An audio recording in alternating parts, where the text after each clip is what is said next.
Being on or about 6:30 on December 19th, 2022, I bring this meeting of the Conservation Commission of the East End to order. Please note, in keeping with an act relative to extending certain COVID-19 measures adopted during the state of emergency as amended by Governor Baker on February 12, 2022, this meeting will be conducted remotely over Zoom. Attended by commission members will be remote, and remote attendance shall count towards quorum. The meeting is being recorded, audio and video, and may be available on the broadcast on ECAT. For the sake of establishing a quorum, let's take a roll call. Vincent, present. Carroll, present. Grossman, present. Spady, present. Rory Caulfield's present. So seeing that we have a quorum, we will proceed. Jennifer, did we have any changes to the agenda as far as continuances or anything? Yes. We have a continuance for 464 Foundry Street. Okay, so just anybody who's on here for 464 Foundry, that's going to get continued to January 9th. So I just want to give you that heads up now. So thank you.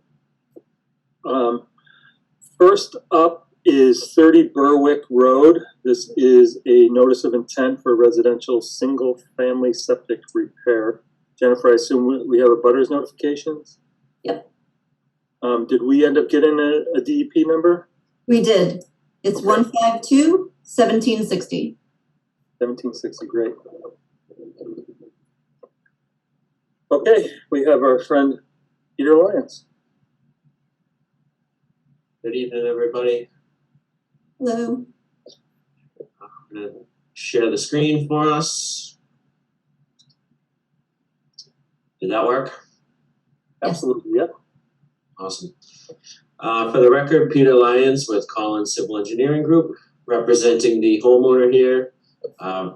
This is a notice of intent at 30 Berwick Road relative to the repair of a failed residential septic system. In the back of the property, we have a bordering vegetated wetland line indicated by the thick green. The 50-foot offset is the orange line, and the 100-foot buffer to the wetland is the purple. Additionally, we have a mean high water line and the associated BVW with that to the southwest corner of the plan. The 100-foot and 200-foot resource areas are shown by the light blue.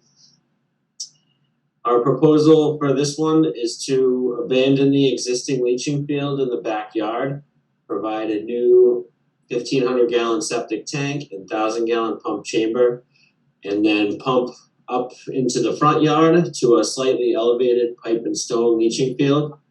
That will be constructed in the existing lawn area. The tanks are going in existing lawn as well. It looks like, as far as vegetation disturbance, a couple small trees in the southeast portion of the overdig will probably come out to accommodate the proposed grading. Other than that, again, it's all existing disturbed lawn areas. We show erosion control wrapping around the whole project with the darker gray dashed line. That will surround the site access up front, as well as the leaching field and the tank installation in the rear of the property, and then end at the deck. We've proposed, it says 3, but we proposed 4 conservation markers across the existing tree line in the back of the property. We show up front soil stockpile areas as well as dewatering pit locations. We have our standard details for dewatering as well as the sedimentation control shown on the plan. And the normal list of wetland and sediment control notes, basically keeping the site clean. A couple extra things on this one. There are some debris to be removed in the red circled areas between flags 11, 12, 7, and 9, and flag 6. Let's see, silt sacks are proposed in the catch basins out in front of the property. Yeah, that's a quick rundown. Any questions from the commission on this one? Jennifer? There were just some minor plan changes that were requested, and we now have the revised plan. And he's pointed out the areas where there's compost in the wetlands that is required to be removed, and that will be a condition in the order of conditions. Yeah, it's compost and debris of, you know, I think there was a picnic bench in there and a couple other things. So there's also some patio stones and stuff too. So just let's do a good job and get this cleaned up here. So any questions from the commission? None for me. Any public comment for 30 Berwick Road?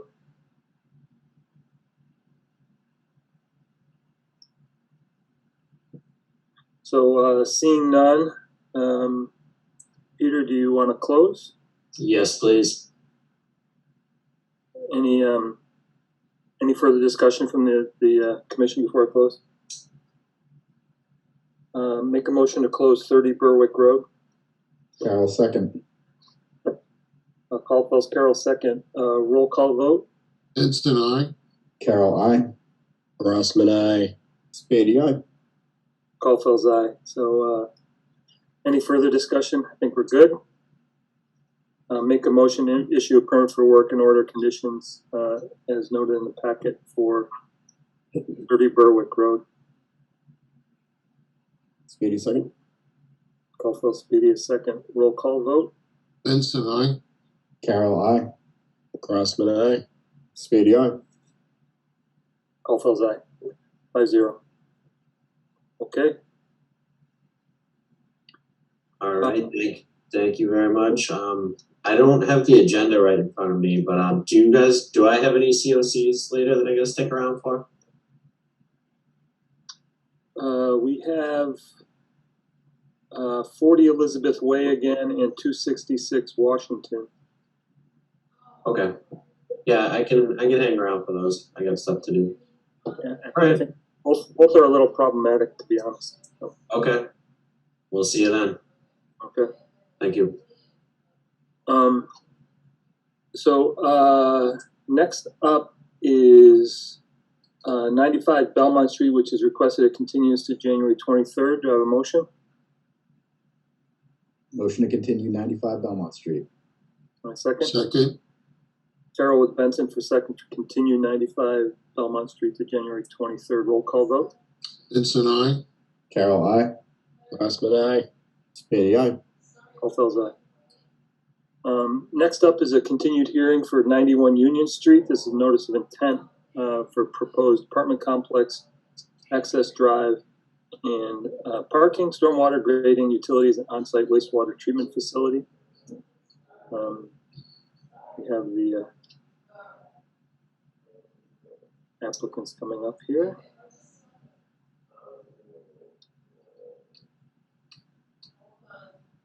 Damien.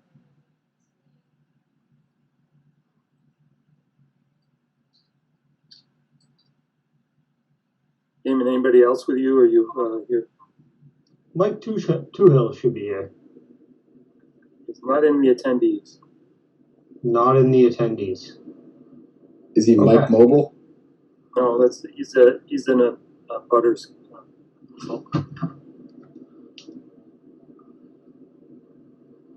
Okay, Mike should be here. We chatted earlier today.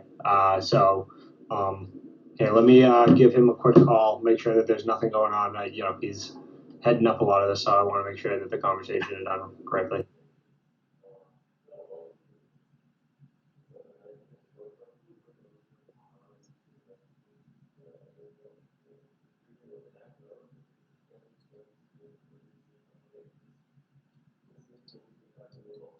Just as a point of information, this hearing is under the state act only. Okay, this isn't related to what our normal guidelines are the more restrictive eastern ones, so just to be aware of that. And let's also understand that we're to sort of focus in on those interests of the act or bylaw, right? Protection of public and private water supply, protection of groundwater supply, flood control, storm damage prevention, prevention of pollution, protection of land containing shellfish, protection of fisheries, and protection of wildlife habitat. So let's keep our comments to that goes to us as well as the public and as the applicant. So that's just a point of information. So Rory, we have a hand up. Art Allen is here. He was the town's consultant. Yeah, I reached out to Mike. He didn't pick up. I'm hoping everything's okay. We had talked earlier today about him being on the meeting tonight, so I shot him a text message. Generally, I'd be happy to go through some stuff. Hopefully, he kind of pops up and we can kind of get in there. Obviously, Art Allen has given his comments to the board, so we'd be happy to let him kind of speak his piece, and I can answer any questions regarding the site plan and everything to that extent. So I'm going to bring up Art Allen here, and then maybe sort of make sure that we get focused in on a couple of things that we have in front of us. Because as I think at the end of our last meeting, we were really focused in on the estimated high groundwater, and that was really where we were at the end of this. I think there are probably some conditions for us to discuss as a commission, but I think in general that was how we had left it with the applicant. And Looks like Mike Toohill just joined, Rory. Thank you. So we had brought in another consultant, Art Allen, to give us some feedback on the estimated seasonal high groundwater and how we could interpret the information that had been presented to us. So before we proceed and ask Art to give us some feedback on what he came to a conclusion about, Mike, I don't know if you are sort of caught up where we are. We just started here, so. I just caught the last minute or so, Mr. Chairman. And that's sorry about that accident on Route 2 on the way home. Yeah, I'm sorry to hear that. Yeah. So I don't know if you want to present any information before I go to Mr. Allen and get some feedback from him, because that was about where we had left it off at the last meeting. No, I don't think so. I think we've gone back and forth about different aspects of the project. We've made modifications to the plans. I think we've responded to the commission. We've had the beta peer review, which I know you also brought Art Allen in to weigh in on that. Jennifer and Art and I think Damien was on that too, had a meeting to talk about Art's letter. So I think we're ready to just enter into discussions with you all. Okay. So Mr. Allen, why don't you introduce yourself for the record and give us some feedback on what we asked you to prepare for us. Thank you. Art Allen from Ecotech Incorporated, certified professional soil scientist and licensed soil evaluator in Massachusetts. I basically was asked to review the data submitted relative to the soil evaluations, soil morphology and water table, evidence of water table, the weeping, the groundwater monitoring. And I did that, just basically a desktop review of the documents. I have not been to the site. I provided a report dated December 6, 2022, and basically just a quick summary. Clearly, this is a disturbed site. There's a history of commercial land use. There's documented fill in many of the test holes. Probably some hydrologic modifications with an impounded water body across the street and up gradient. So clearly be a problematic site from a soil evaluation perspective. And just my take on data submitted is that, you know, typically redoxomorphic features that we would see, you know, year round, regardless of the water table, would be indicative of the very highest estimated seasonal high groundwater, and it would typically be found above any of your measured, you know, or observed groundwater indicators, such as, you know, water table in a monitoring well or weeping in a soil pit. Those redoxomorphic features form basically, you know, at the very highest point, those fine redox concentrations or iron-rich models, they form due to a capillary rise, some elevation above the free groundwater table.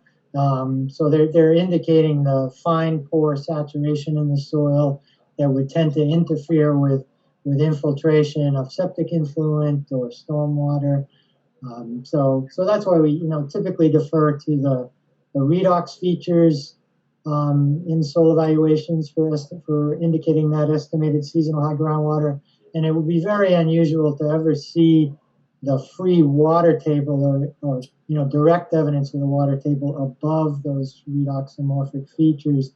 In this case, there was a couple of instances, one in a monitoring well and several in observed weeping of groundwater on the soil pit, you know, where that was above what the applicant engineer used as his estimated seasonal high groundwater. In those cases, they deferred to the redox features, which I would, you know, I would strongly question that, you know, in both in the fact that it's a disturbed site, which in a lot of cases we would recommend groundwater monitoring in a disturbed site because, you know, redoxomorphic features, you know, take some time to form and they're not so easy to read, you know, in situations of fill or disturbance. But basically, if you have both, if you have, you know, evidence of the groundwater table and redox features, you know, if that groundwater is observed above the redox features, my recommendation would be to defer to the observed groundwater features, the groundwater in the wells or the weeping, you know, particularly where that's found above the redox features. I mean, it's again, there's, you know, the redox features are telling us just basically, you know, a picture of the groundwater behavior and a picture we can see any time of the year, typically in the dry periods, you know, when water table is low, we're going to see those redox features regardless of where the water table is. But in a case like this where you're seeing water table above the redox, I would defer to that water table, you know, over the redox feature. So that's essentially, you know, my summary and what I found in the documentation. Thank you. Thank you. Mike or Damien, you have any comments, feedback on that?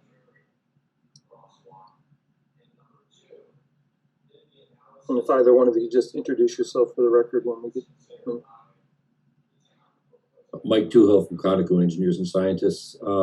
No, I mean, we had this discussion with Art, and I understand his point of view on it.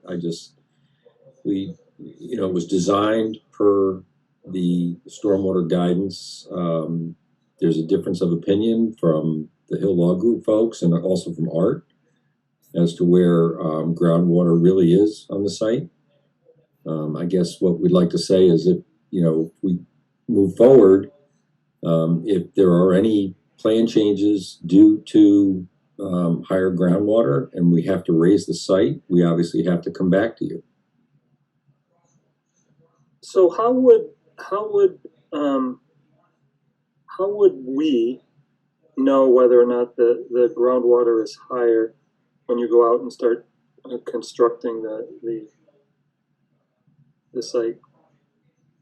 Well, I think How could we determine that and know one way or the other? I mean, basically, I'm looking for a sort of definitive way to monitor. I know there was some discussion that perhaps the monitoring wells for the hazardous material weren't the proper source of whether or not that was the groundwater level or not.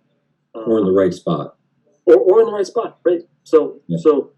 so how do we go about that? I mean, you know, Mr. Allen had suggested that monitoring wells on a site like this were probably the appropriate way to go, and now we're sort of saying, well, we don't necessarily trust the data from the monitoring wells because they were maybe not in the right places and maybe not the right type of wells. And I don't know if there's a way for us to know this come spring, right? Because that's really when we're going to know the seasonal high groundwater, because that'll be typically when we see the highest point. So how do we, between now and springtime, know what this seasonal high groundwater is and whether or not some of this site needs to get redesigned? I'd like, if we could, I'd like Art and Jennifer to weigh in on that because they had some ideas on that during our meeting. Okay. Jennifer, Art, I guess I need to know how do we do that? Where do we do that? How many, you know, these sort of answers. When would we know by, so that we're not holding up the construction with design changes and whatnot? So.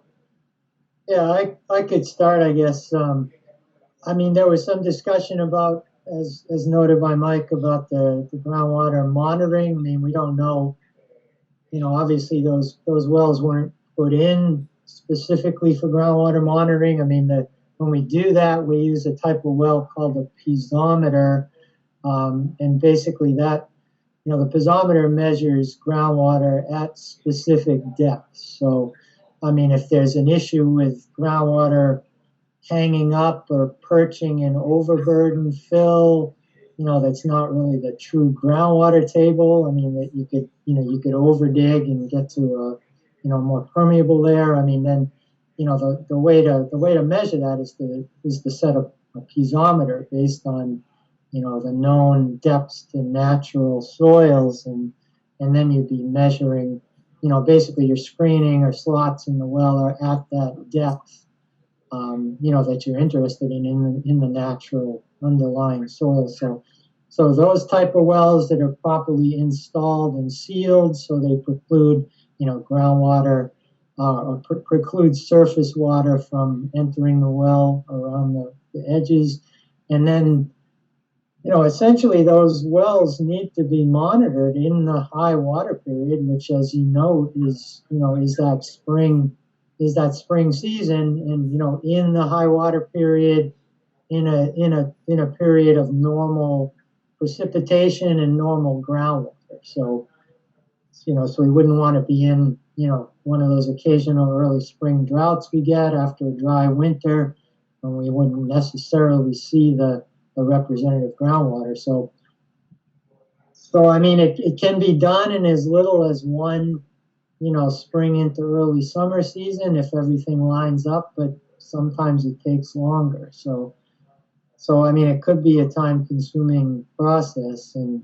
I mean, if there's any other way to do this, I'm not really aware of it. I mean, obviously, if you know, we've got two engineers who are soil evaluators weighing in, saying that, you know, they want to use redox features, and I mean, my whole career is based on, you know, essentially reading soil morphology, mapping soils, understanding soils, and I'm, you know, I hate to be saying, you know, discount the redox features, but, you know, again, we got a disturbed site here. We've got some evidence of groundwater above the redox.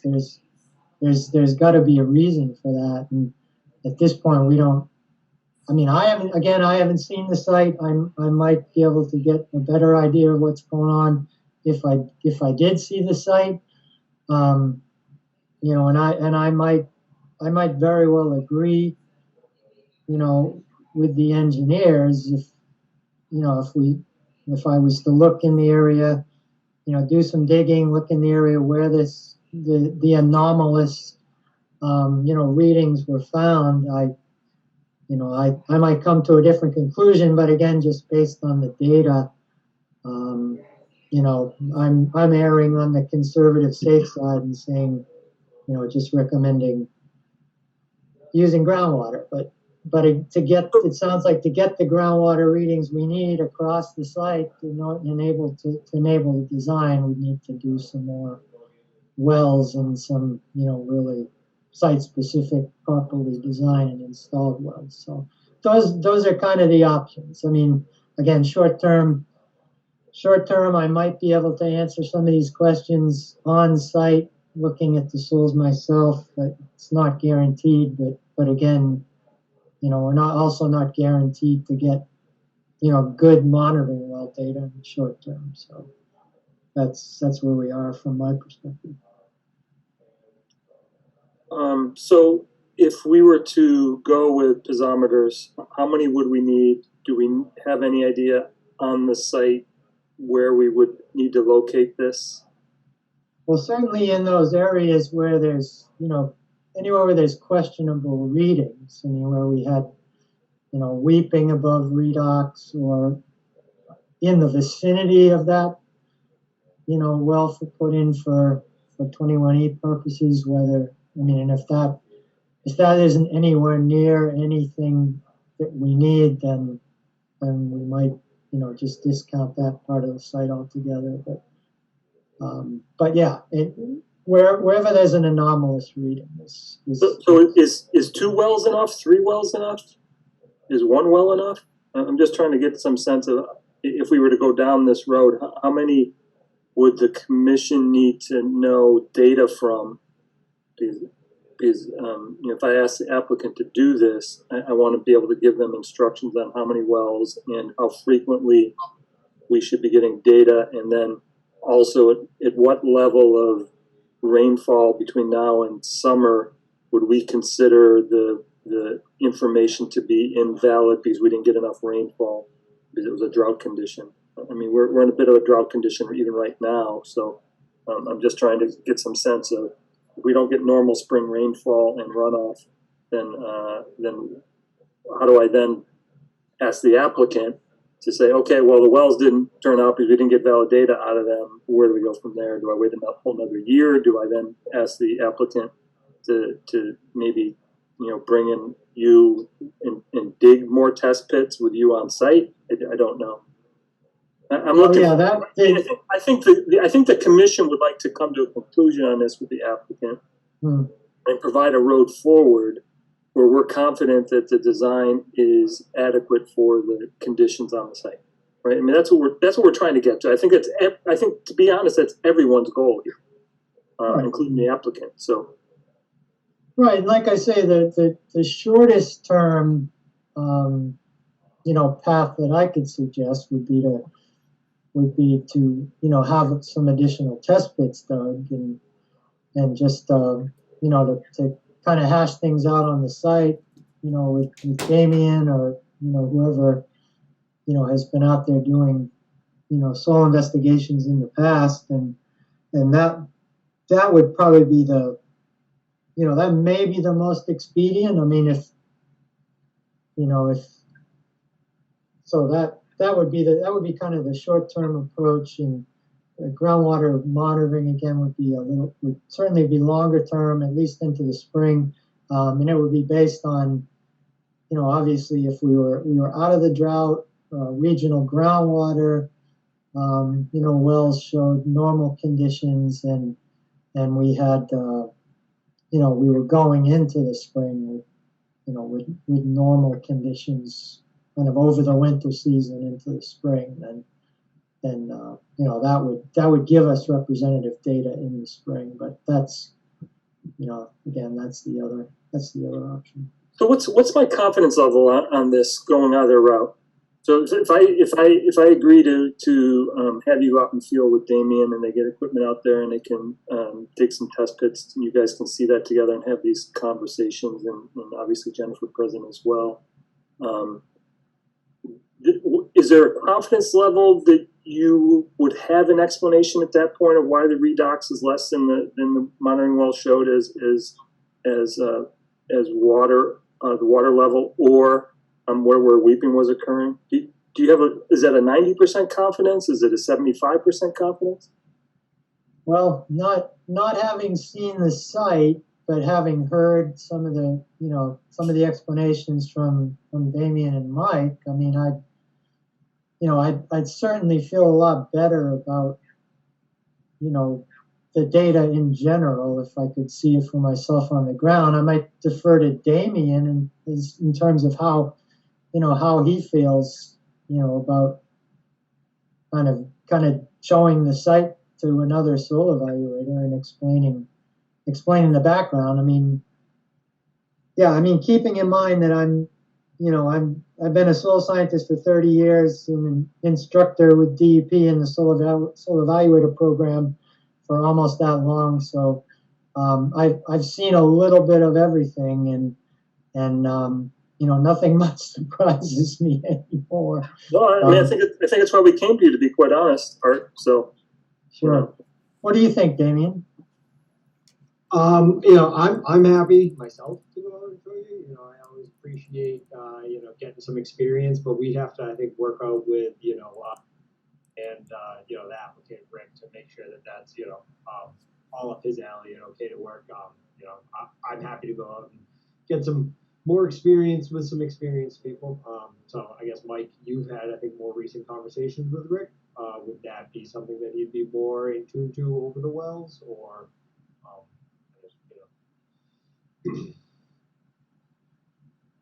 Yeah, and I don't know that Rick is adverse to, because Jennifer, we talked about maybe conditioning, having monitoring wells in the order, and I don't think Rick would be adverse to having that as a condition. I think the overall question is, we all want to establish the right groundwater level so that we have the right elevations for the infiltration systems.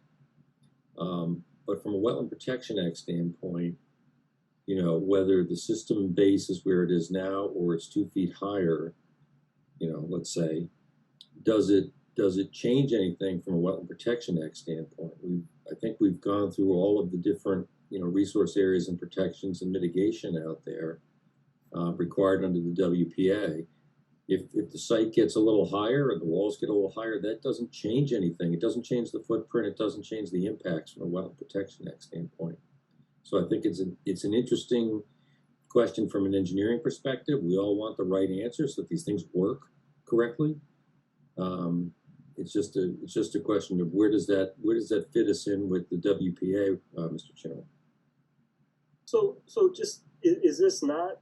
I mean, this is one of the things we actually spoke about maybe just before you joined the meeting, where Damien had gone off to speak with you, and I think that we had discussed what the Wetland Protection Act's, what are the interests of the act, right? And I think that I'm trying to sort of understand how this does not fall into the protection of groundwater supply. I'm not saying it doesn't, but I'm saying whether the chambers have a base at the existing elevation or a base 2 feet higher, they're receiving the same amount of water. They're functioning the same way, just maybe at a slightly higher fill elevation. Jennifer, is that an accurate? And that may just change the plans so that we're looking at the different grading and making sure the sediment and erosion control is going to work properly. It's more of the construction aspect. Right. Yeah, we would still be significant. Are we not concerned at what level the chambers are at? And I thought there had to be separation between where the chambers were and what the groundwater. Yes, you are. That's correct. So That's are we getting adequate protection if there's less separation? I think that's the question here. Is are we getting the same protection to the groundwater supply if the separation is 2 feet less than prescribed by regulation? Well, we have 6 feet right now, right, Damien? For the main chamber or the chamber system that's along the Brockton line, they all vary slightly, but 6 feet is for one of the locations that's in greater question. I think the other locations there wasn't any weeping. It was actually the chamber system down to the south, plan west that's behind. That was a more natural material. And then the center one, I believe there is higher in the air. We might even have more separation there. So it's the chamber system that's most concerned would be the one that straddles the Brockton line, and that's about 6 feet of separation as is currently designed now. So what is our requirement here, Jennifer? Is it 2 or 4? So it's 4 feet of separation when things are required to be used for attenuation and treatment, which is what that chamber is doing at this time. It can actually go down to 2 feet given a bounding analysis. It's associated with how the water is absorbed into the groundwater system. So the separation there, is more of how the water is, controlled. It's a level of a factor of safety that goes with adding it, increasing that height to 4 from 2 feet. So that's as far as treatment concerns or water play, that isn't part of it. It's more concerned with the factor of safety of how the water is absorbed into the ground and the bounding that would occur there. We are at 4 feet is typically the standard in which we design, unless further analysis is provided. So in this case, you've got a 2-foot level of comfort. Yeah, an additional 2-foot level of comfort over the 4 feet that has a factor of safety comfort in it. That's using the redux feature. That location? So what's the groundwater in that location? What's the difference between the two? The well measurements, because we're trying to establish what the groundwater. Or weeping. Yes. Is that one of the spots where it's only 6 inches? Redox is 6 inches below observed water. Is that one of the spots where it's 2 feet or more? Here, let me pull up You some don't really have plans. 2 feet of freeboard. Yeah, I'm pulling up some plans on my computer, but I just to make sure, I want to make sure I'm 100% before I go forward with that, and it's in the CAD. But I believe it is our systems are designed at ground surface, so there's no chance that the water would be at an elevation where it would be at the bottom of the system. I believe that there's an argument for the wells that are further up the site that weren't used for the stormwater, and I think that's being used to state that should be our design, right? And I believe that was 2 feet below. But again, I'm pulling up the plans, kind of talking my way through this as we go.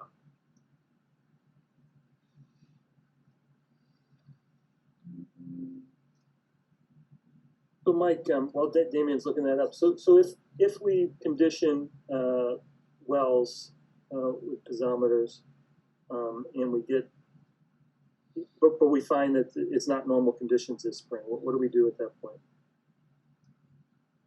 That's a very good question, because I doubt Rick's going to want to wait another year. I understand 100%. That's why I'm asking this question now, because if we if we don't go back to normal conditions by spring, and we don't necessarily think those wells are telling us the right information this year as opposed to next year, then I don't want you to wait another year. That's where I'm trying to get to, right? Yeah. Yeah. So what I had actually the locations of the test pits that are actually under the system do not show weeping above the modeling elevations. There are other locations throughout the site that do show weeping above or have some type of observed water, weeping or something to that extent above what would be modeling elevations.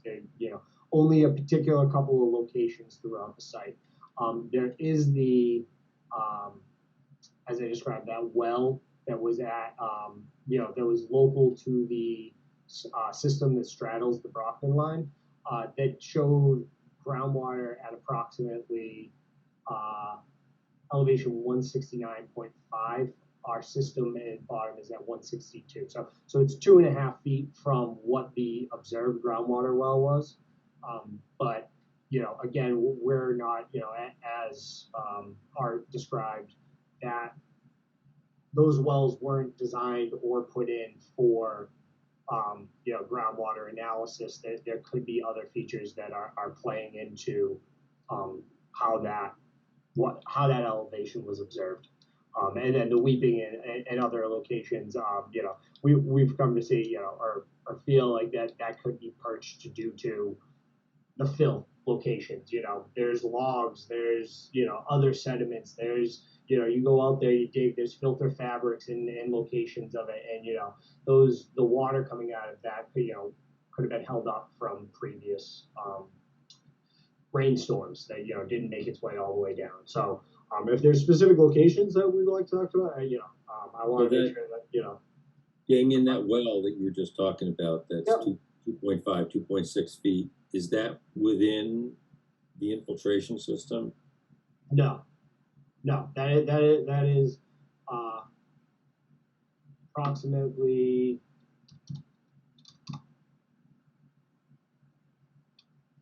over 50 feet away from the location of our system. For the system that straddles the mountain line. That's the well I'm talking about, CMW-03.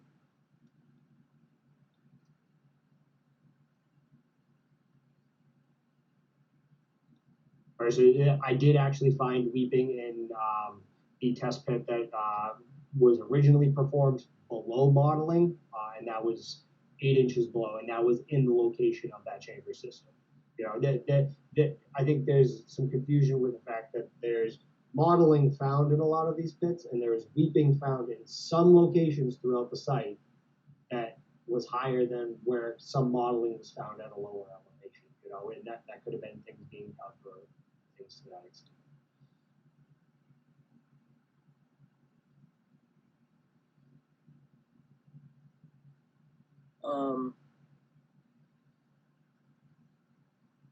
Okay, Jennifer, I don't know that this has been helpful. I mean, it sounds like you have the couple of options, right? The commission can say, no, we determined that where we see observed water and weeping is the appropriate location, or you can say, no, we're interested in having you do groundwater monitoring with piezometers, and hopefully a site inspection with Art to look at the soils. Should we do both? Not uncommon. Yeah, no, you could do both. It's not uncommon. I mean, recently we've had a number of projects where we've had to condition witnessing and monitoring the soil testing to make sure it's done correctly before they start work. Now we keep trying to spread the word that this needs to be done during the design phase before you come to the commission. So just another heads up to everybody. For future projects, that's what we are expecting. This has been in the works for several years. So I think those are your two options, and yes, you could require both.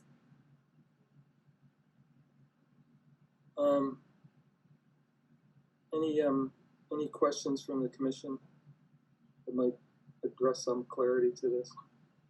The thing that I think needs to be clarified is the depth of the ledge throughout the site.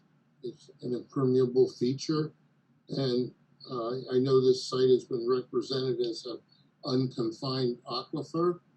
I have a hard time agreeing with that because I think the ledge throughout the whole site is impermeable, and then you add onto that the cement walls, which will be put in, adds another almost impermeable feature.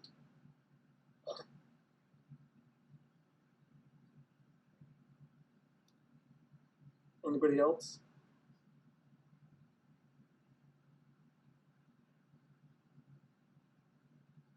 So how would one establish the ledge on such a large site? They have, it's in their test pits, they have depths there, the capital R, which stands for bedrock. So there's several test pits where they encountered it. So Yeah. how much should we take to have that impact the analysis for stormwater? I mean, yeah, I mean, if you're striking R or bedrock, I mean, that's considered, you know, refusal impervious, and I mean, that's, you know, water's going to, you know, going to build up and stand above that, you know, above that level. So, you know, but that should be reflected in the redox and, you know, and seasonally in observations of the groundwater. It's part of all I the would certainly not call anything with bedrock at those depths an unconfined aquifer. I mean, that's a kind of a classic description of a confined aquifer.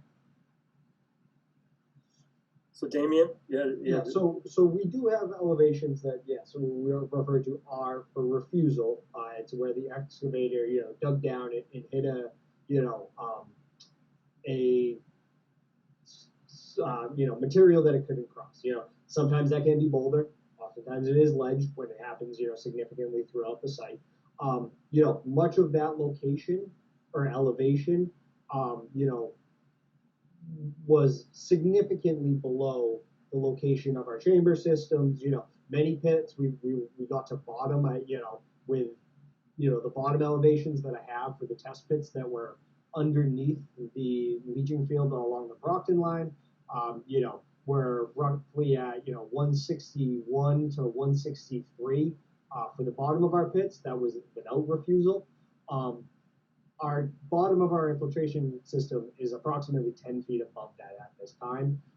And, you know, even per, you know, Title V regulations for septic, you know, they only require 4 feet of impermeable material, 4 feet of impermeable material below the 4 feet of separation that you have to have from the groundwater. So we have the source there, we have plenty of material there for it to meet the standards and design from an engineering, you know, point of view, that it will infiltrate. You know, there's plenty of separation there between the bottom of bedrock to where we're saying groundwater is, to then the bottom of the system. So for these stormwater systems that are under, you know, the commission's purview, you know, these have all been designed to the standards. So, you know, there is, you know, an elevation at some depth, you know, which varies throughout the site. You know, I'm looking approximately 160 for the bottom of a lot of my pits, some slightly more, some slightly, you know, less, depending on where you are. But, you know, we have plenty of material there before then, you know, the separation that's required for our pits. You know, so as far as bedrock goes and our concerns with drainage, you know, that would only come into effect if we had to do the mounding analysis, and it's associated with how the mound is affected. It's kind of the water table's ability to absorb groundwater would be affected by the bottom of bedrock. But again, we're at the 4 feet. Mounding isn't required. That factor of safety, that extra portion of isn't necessary for the design of this site. So as far as bedrock goes there, it's not necessary for it. It doesn't play into the design of these stormwater systems and estimated seasonal groundwater there. And then, you know, to follow up with Commissioner Benson's or Mr. Benson's concerns with the walls and how, you know, they're block retaining walls. They're not large cement, you know, non-permeable walls. There's filter fabric between them.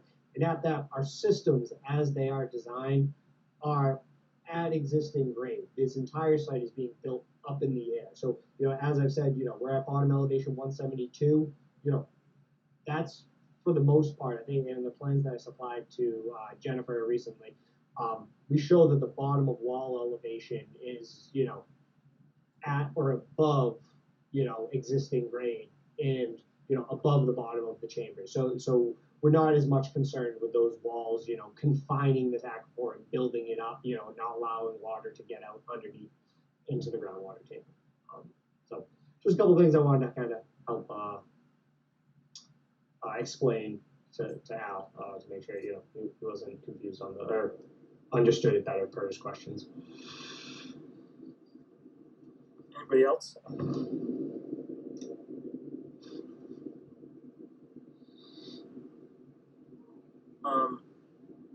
Okay. Jennifer, anything else for us to consider here before I go to public comment? You just had a couple of things to wrap up.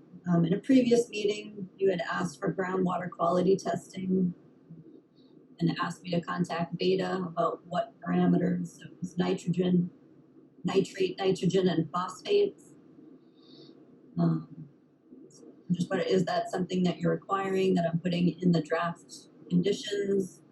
You probably want to know where is that testing going to be done and for how long, and how they're going to report it to us. If this is something they're already reporting for DEP, then just copies of those reports should be adequate. If it's not something they're reporting to DEP, then we need to craft that condition.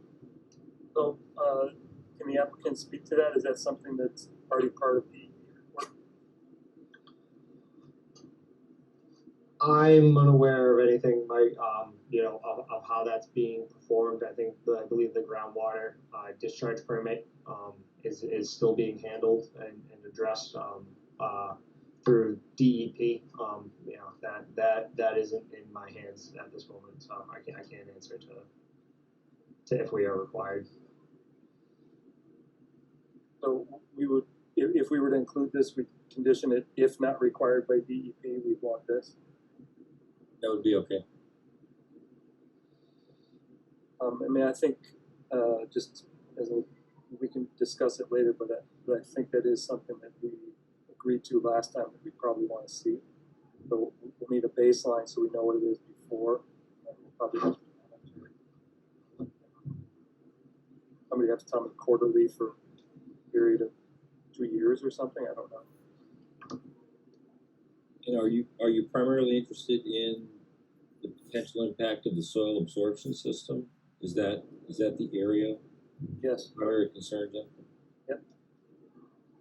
Yeah, that's the commission's concern. Yes, we want to make sure there's no breakout, no potential negative impact on the area, bodies of water or wetlands. So, yes. Okay. Okay. I knew it was at a previous meeting. Just wanted to make sure I have the right information for the condition. We should probably just chat about the visual barrier locations and the markers that we typically require. Is it just the post on the markers with the post? Yeah, I think on the riverfront area where they're doing the restoration or replication, I think that's fine. I think just using it on the fence that they put on top of the retaining wall is probably good too. For me, that's simple and straightforward. Okay, and the last thing is just confirm the riverfront area alteration, if you would. That's for the outer riparian, correct? Not the inner. Outer. Okay, outer, and it's 1,567 square feet. That hasn't changed at all, correct? That hasn't changed. Okay, and the restoration is 3,745 still. That hasn't changed, right? Nothing on that side has changed, right? Okay, that's all I have. Okay, so why don't we go to public comment and we'll get that in the record. And I know we've got a couple people with hands raised, and then we'll circle back here and decide as a commission. Okay. I'm going to bring Attorney Pyle up first.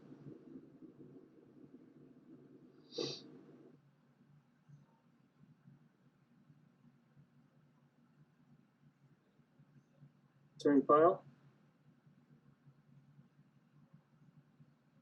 Yes, how are you?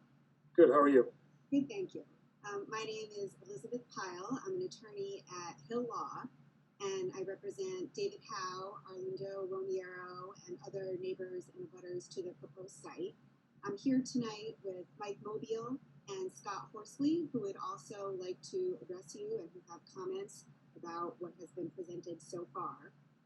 Just initially, I would like to say that we very much appreciate Mr. Allen's comments, and Mr. Allen's comments support what Mr. Mobile and Mr. Horsley have been saying to you this time, that the redoxamorphic features being below the observed water table depths are suspect and suspicious, and that you should not rely upon them, and we're very happy to have his comments. And we also very much appreciate his comments that more testing is needed and that more well installation is needed. So we would ask that you continue the hearing to allow for the installation of these wells, and that this can occur in the spring. And I would like to just point out that when the water table elevations were observed higher than the redoxamorphic features, that was in August, where you would typically expect a low water table. So I think given that scenario, it's very likely that even if you had a lower than average winter, you would still find the water table to be above the redoxamorphic features. So I think this merits waiting until the spring season to get that data. And, you know, it's the applicant's burden to provide the commission with accurate information. And the applicant has to meet that burden and to come forward with the right data. And if they don't do that, they can't then complain that it will take a long time or longer to get a permit or a decision from the commission. So we ask first that you continue the hearing, allow the well installation, and if the applicant doesn't want to do that, you can deny the project because you don't have confidence that they have met the stormwater standards. Also, just in terms of the delay, this matter is in litigation right now and is certainly going to be in litigation into next year and maybe even beyond. So it's not a question of the commission holding up this project.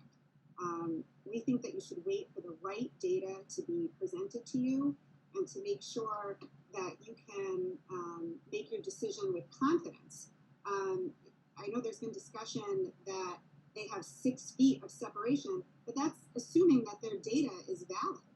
And here you have information from Dr. Mobile, Mr. Horsley, and now your own peer reviewer, Mr. Allen, that their data is incorrect.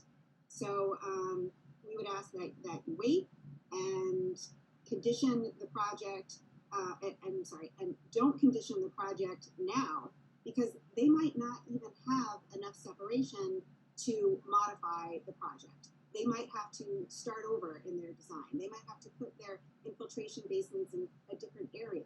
It's not just a question of adding more fill. They don't have the information that will allow you to decide with confidence that they can meet the stormwater standards. So now I'd like to introduce Dr. Mobile, who's going to address some of what's been presented tonight. Thank you very much. So I'm going to bring up Dr. Mobile, but I do want to, and maybe I'll wait for him to come on so that everybody can hear the same thing here. Just so you know, there is a delay when you have the panelists come on. It takes a few minutes. I do. I'm doing this for 3 years now. Believe me, I know there's a delay. Dr. Mobile, welcome. Thank you. Happening on my own. Yeah, so one thing just to note here, I do want to make sure that we're covering new ground here. We've got comments from prior meetings, and so I don't want to cover ground that we've already covered before. But if there's new information, I do want to do this, and part of that is just to keep everybody focused in on what we're trying to accomplish here, and I think Attorney Powell summarized it fairly well from this abutters comments. But Dr. Mobile, take the floor and introduce yourself and try and keep it to new material if all possible. Absolutely, yes. Michael Mobile of McDonald Morris and Associates, appearing this evening on behalf of abutters the proposed project. Understood, Mr. Chair. Your time is valuable. I don't intend to waste it. And so I know Ms. Pyle had forwarded some slides that covered some information really directed toward responding to Mr. James from Beta Group, his comments on reviewing some of the work I've done. I'm going to bypass those slides because I think we're beyond that. I think Mr. Allen's review has, in many ways, validated what I've been saying here about the questions surrounding the reliability of redox and working features. So I'm going to skip over that material. I think it's pretty self-explanatory.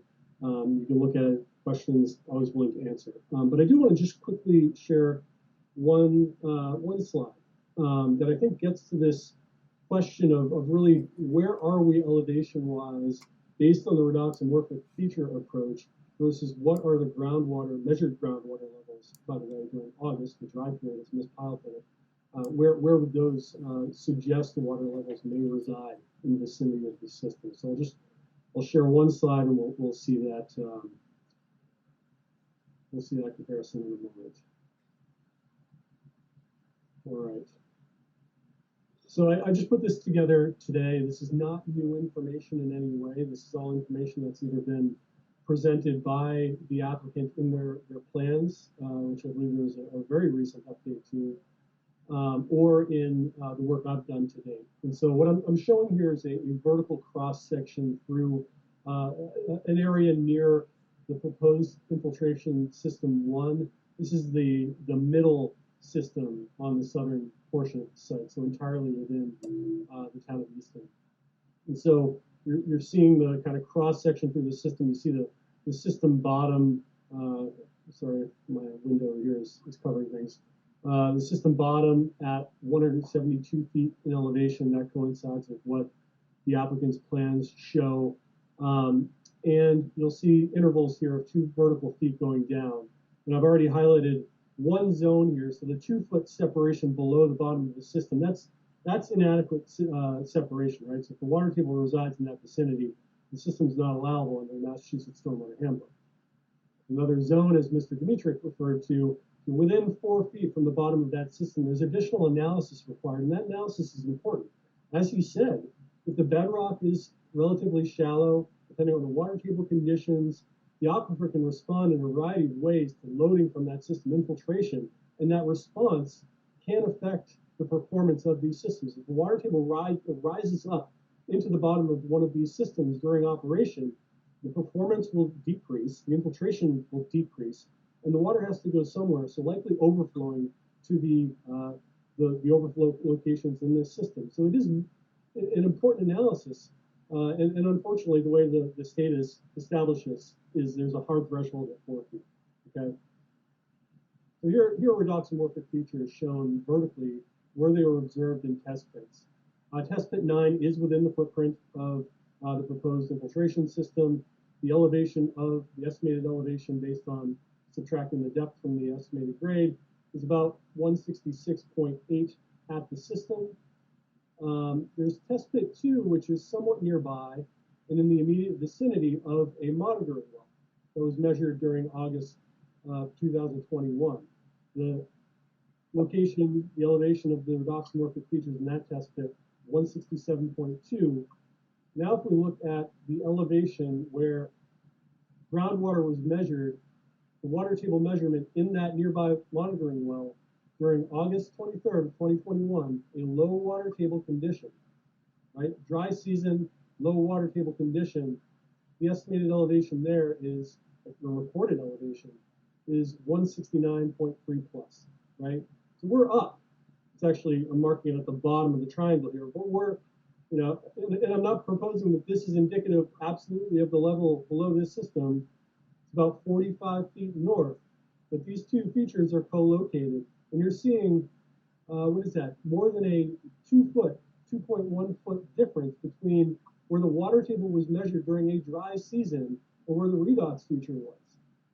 So this is clear evidence that these, number one, these redox features aren't reliable indicators of water table position, but that this should really be carefully considered because you're well up into the range of additional analysis being required, at least that's the indication.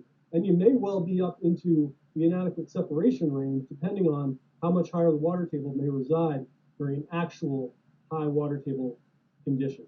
So I think this is demonstrative of my concerns here and exactly why conditions are inadequate. As Ms. Pyle put it, this could greatly affect the overall design of this system.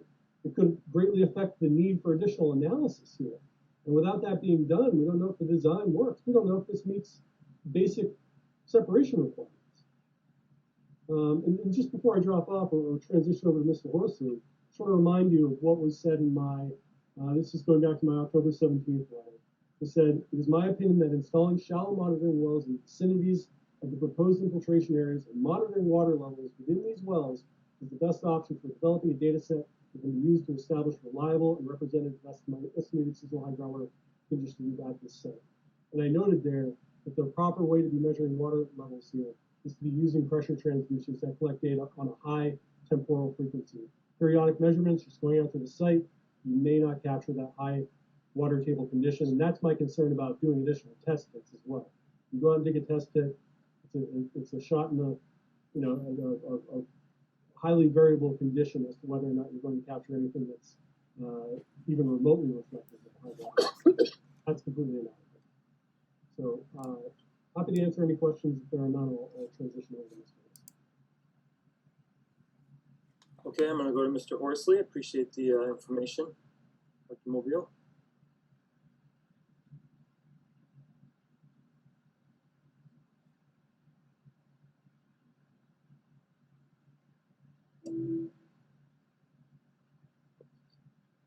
Mr. Horsley.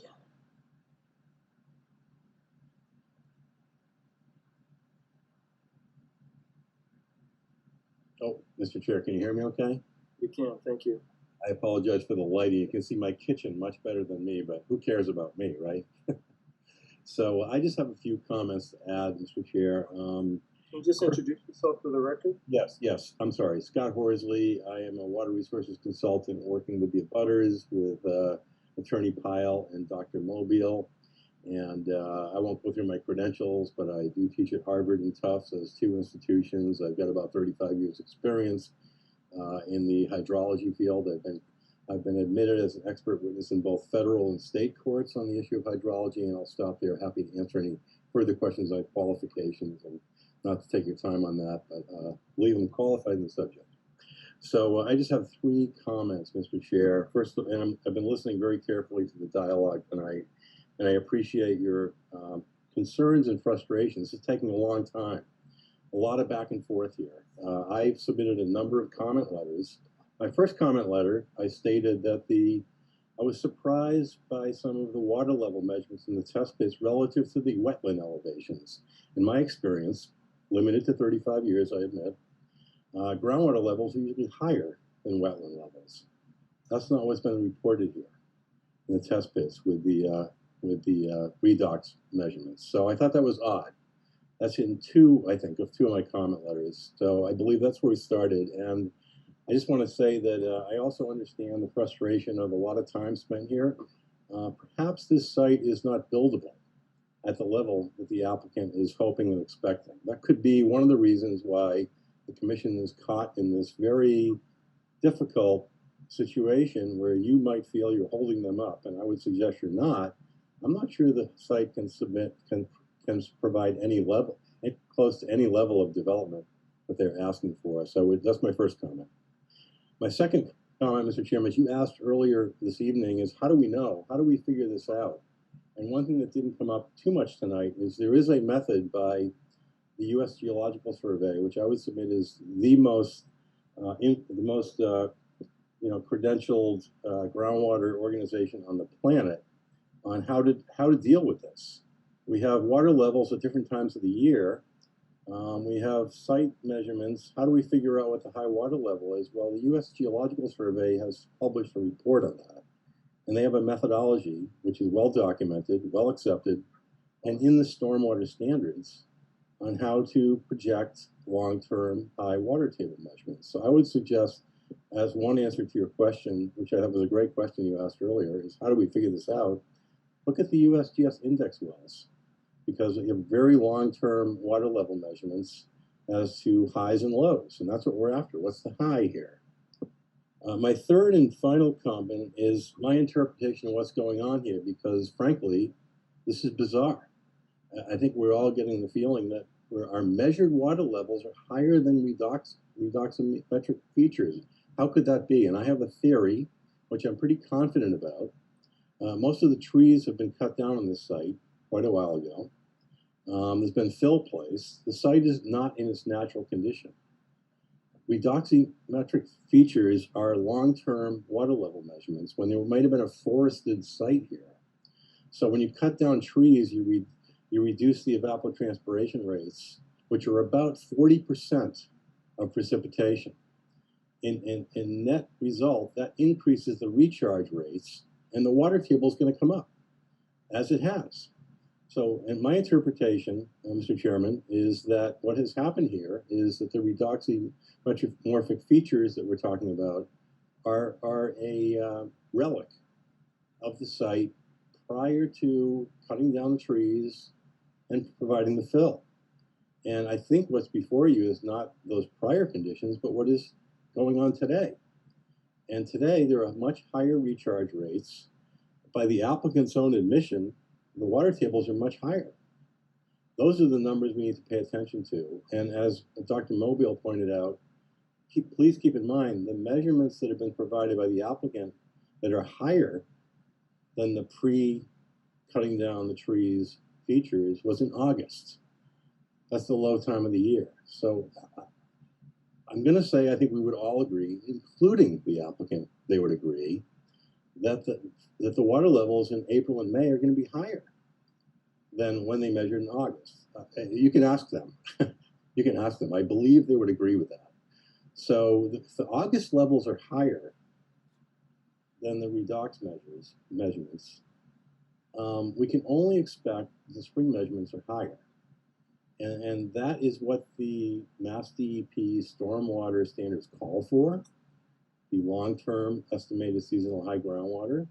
If you read the guidance on how to determine that, they suggest taking measurements in the spring, and they also suggest using the USGS method at looking at index wells, because those are long-term observations. So I'll just return to my first comment is I'm not sure this site is anywhere near buildable as much as the applicant would like to believe it is. I understand that's probably profitable, and there's a good reason why they might want to do that. I don't think the site supports it.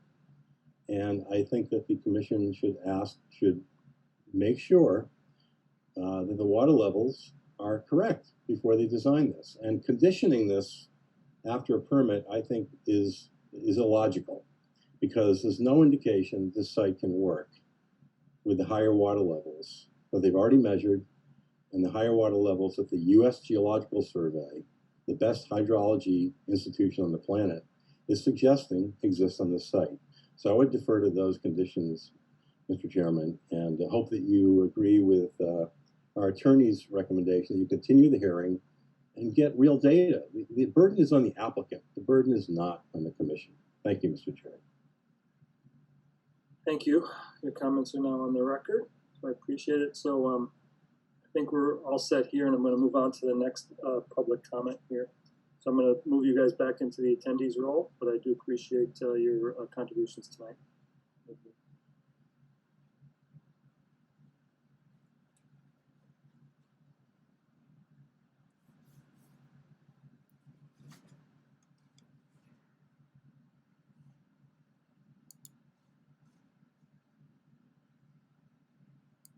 Okay, I think we're back to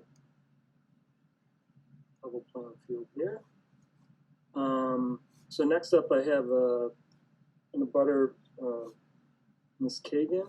So let me promote her so she has something new to add here.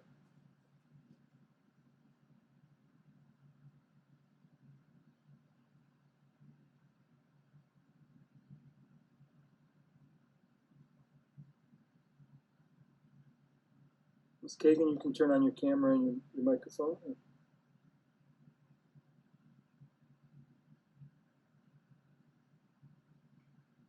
But your microphone's not on.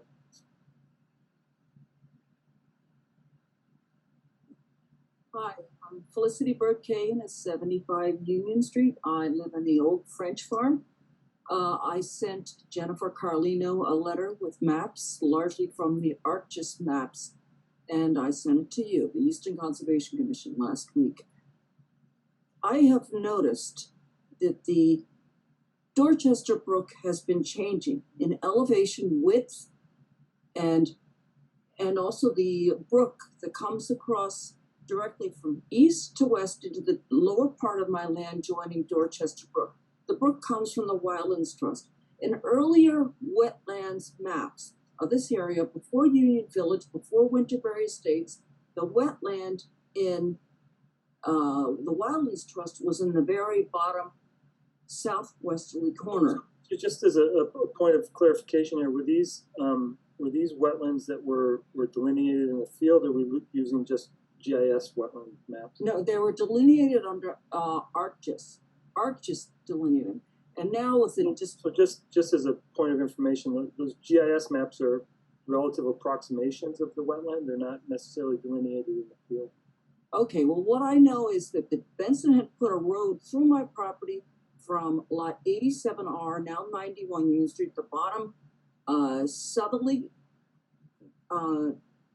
area of 91 Union Street, going directly down along the Bristol-Plymouth County line into lot 95. That road was, at the bottom part of it, was constructed of construction landfill, which was impermeable. Therefore, he blocked off the flow of water from the Wildlands Trust, a brook that went in and joined the Dorchester Brook at the southerly eastern part of my land. And the Dorchester Brook comes down through the bottom easterly part of my property. And it's blocked, as you can see from ArcGIS, you can even look at a photograph of it. It's blocked by a large concrete slab, so large that you're able.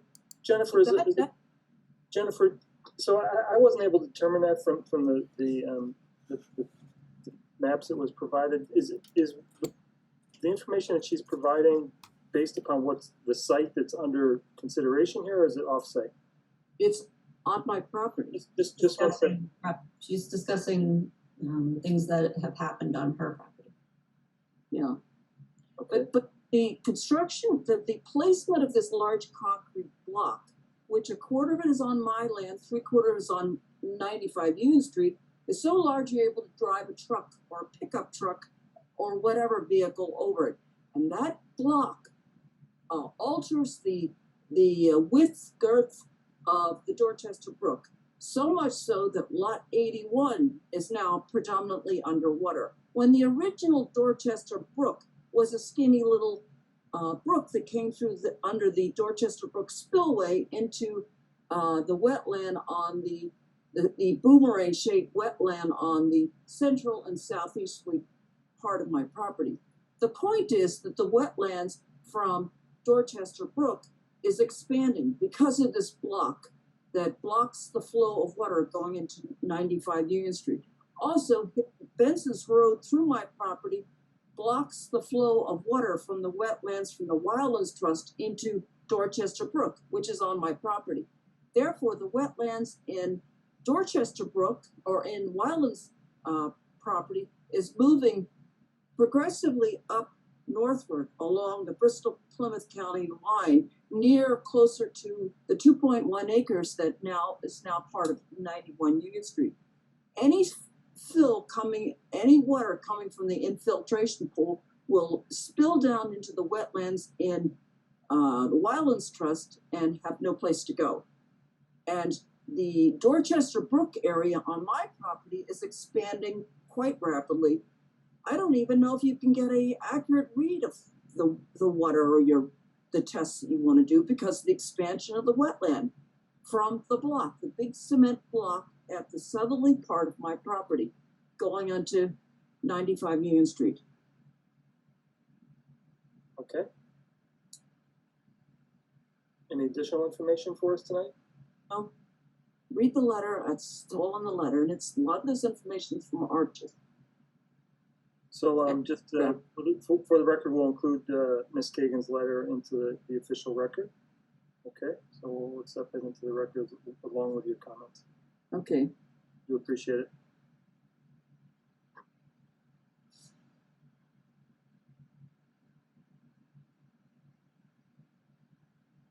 Okay, so any further public comment for 91 Union Street?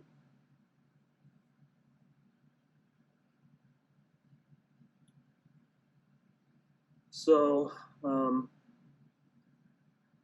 there's probably a couple of avenues here. So I guess the question that will help me decide for us how we can sort of frame our discussion is, if we were to condition wells and additional soil evaluation in the field with our consultant, and the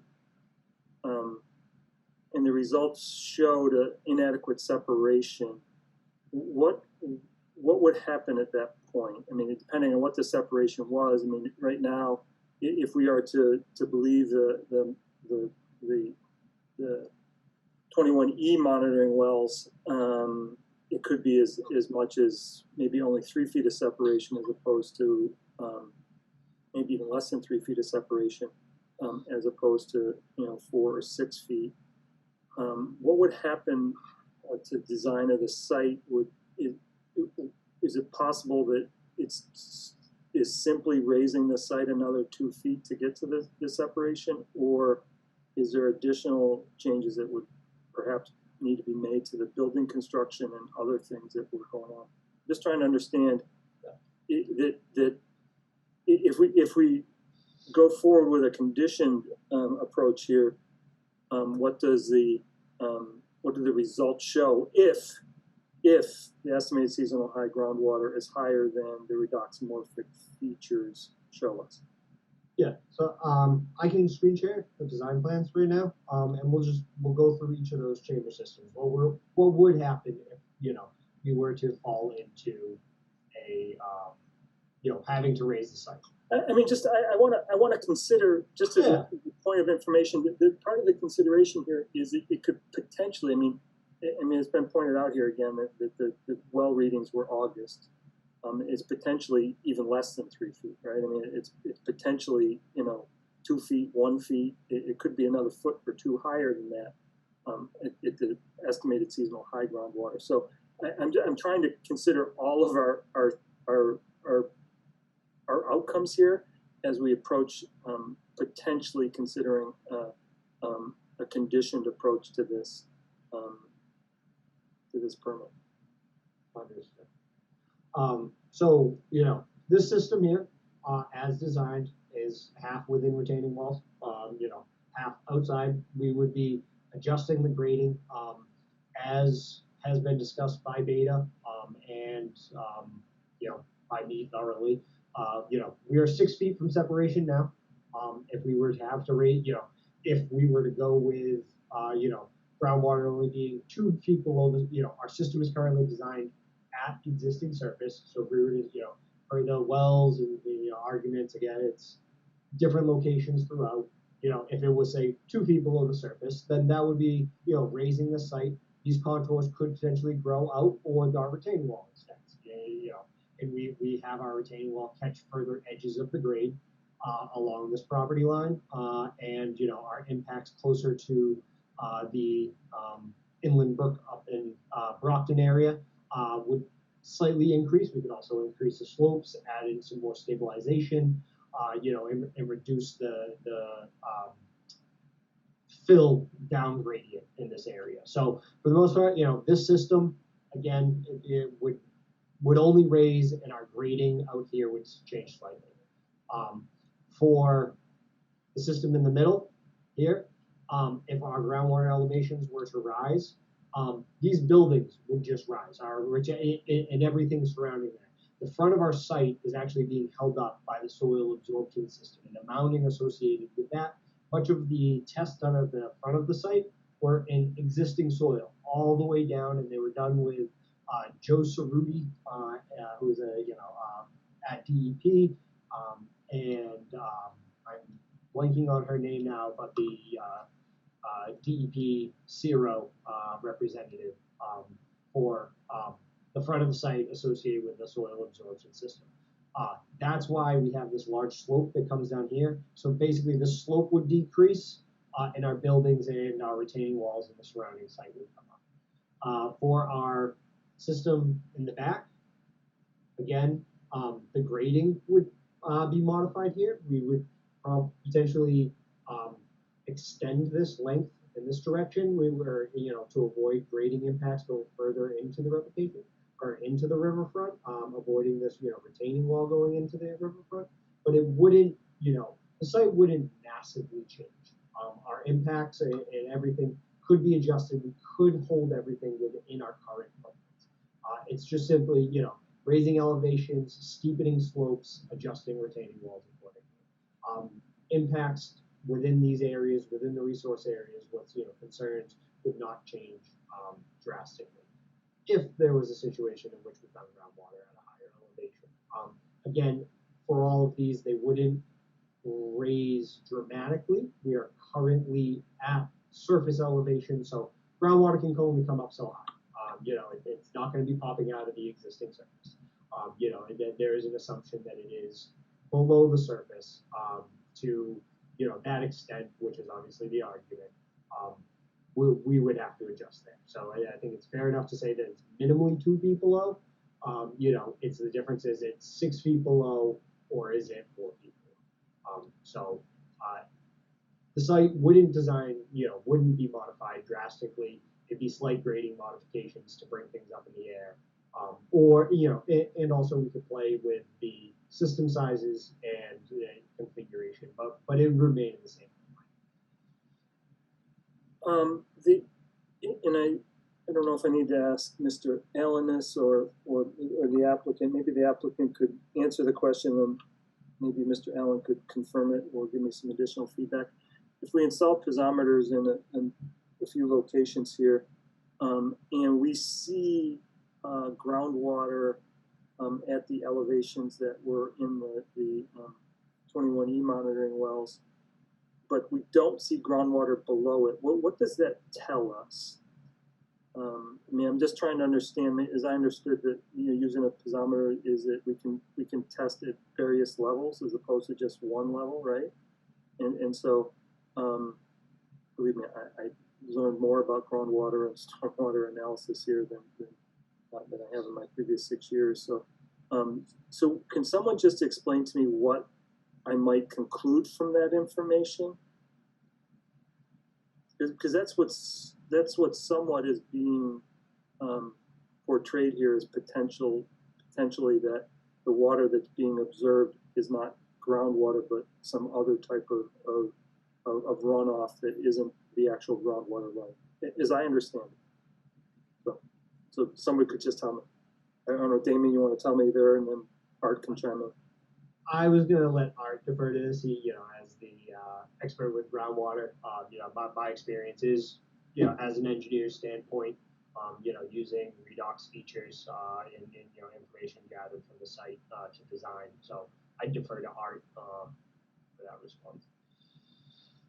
Yeah, Art Allen from Ecotech. So piezometers, you're correct. Piezometers are used to measure, the water table at specific depths. If you want to measure at different depths, you need to use different piezometers. So basically, just one piezometer measures at a specific depth, as opposed to just a monitoring well that measures basically from the surface down. So so essentially what we'd be looking at here is measuring, the actual free groundwater in the natural soil. I mean, the contention is that there's some, artificial barrier in the fill that's causing, essentially an artificial reading of the water table, and that unsuitable fill, that would be removed as part of the construction, that's not representative of the true groundwater. And that's again one of the comments or opinions that was put forward by the applicant's representative. So again, the piezometer would be, we would install one or more piezometers at specific depths measuring the free or true groundwater within the natural soil, as opposed to some impervious or semi-pervious soil that's that's interfering with the groundwater is in fill. Given the location of the systems on the site, where should we be looking to install these piezometers to get a better sense of the free groundwater? Well, certainly in the areas where they're proposing infiltration. I mean, that's, in particular, those three systems. The three systems, are the areas of contention, and that would be the focus for And how many piezometers in each location will we have, and what depth should we be doing? They would be set. The screens would be set. I would recommend at the depths of the native and natural soils. At least one per system. To be a little more scientifically valid, I would say, two per area. So maybe we'll be talking about six altogether, and depth would be based on the depth of the natural pervious material.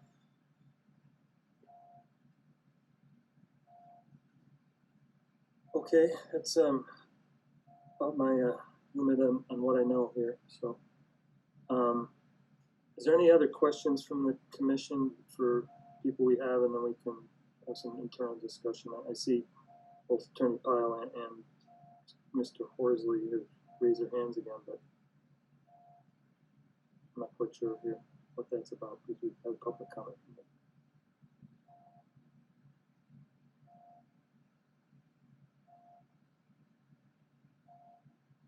Any other questions from anybody else? Okay, against better judgment here, I'm going to recognize Attorney Pyle and see if we have new information to offer as public comment. So.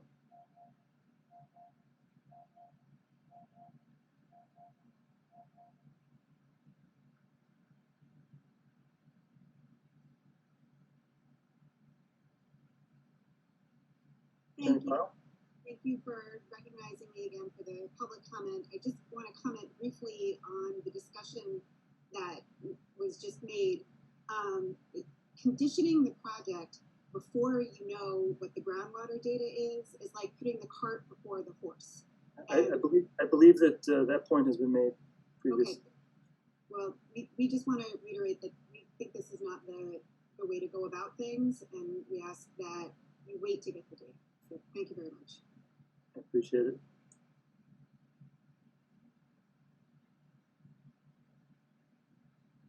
See if Mr. Horsley has anything additional to add.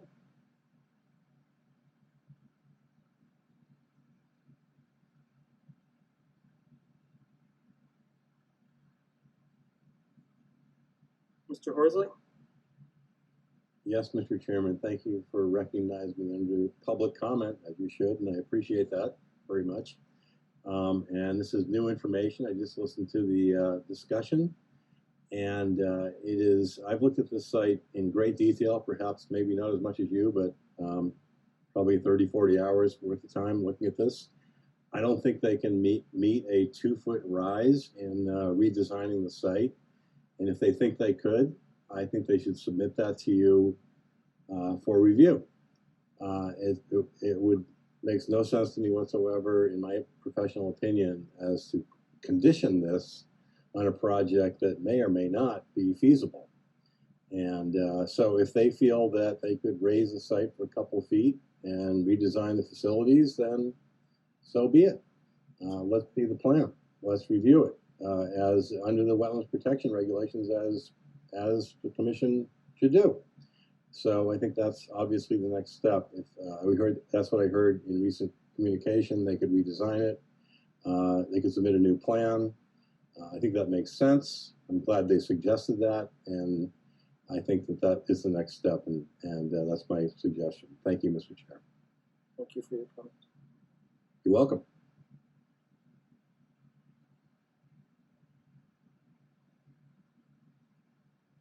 Okay.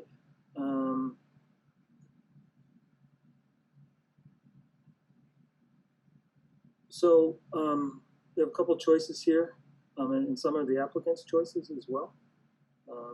And we can request that the applicant continue to get additional information. I would suggest that if we were to continue, it would probably be for a multi-month period, so we could get some additional information here. And get some more definitive information about what it is. The second is the applicant could request that we close. Then we'd have we would vote on whether to close the hearing or not. And at that point, we could decide whether or not we have enough information to make the decision. And we can close and make choices about what we want to do. We can approve the project, we can deny the project, and we can approve with conditions. Some of these are challenging situations that we're in. Quite frankly, I don't think we have enough information.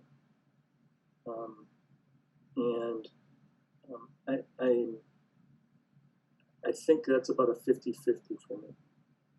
And I think that potentially several months from now, maybe 6 months from now, after we've gone through monitoring wells and soil observations, that we could potentially have a better sense of what, I mean, I'm not even sure we get to an absolute sense, but we would have the best sense possible, I think, at that point of where the groundwater level is.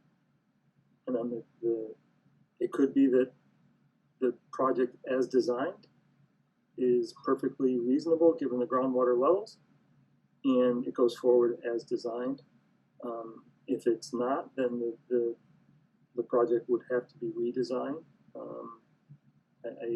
I'm not an engineer. I can't say whether raising this entire site 2 feet is going to cause significant issues or not.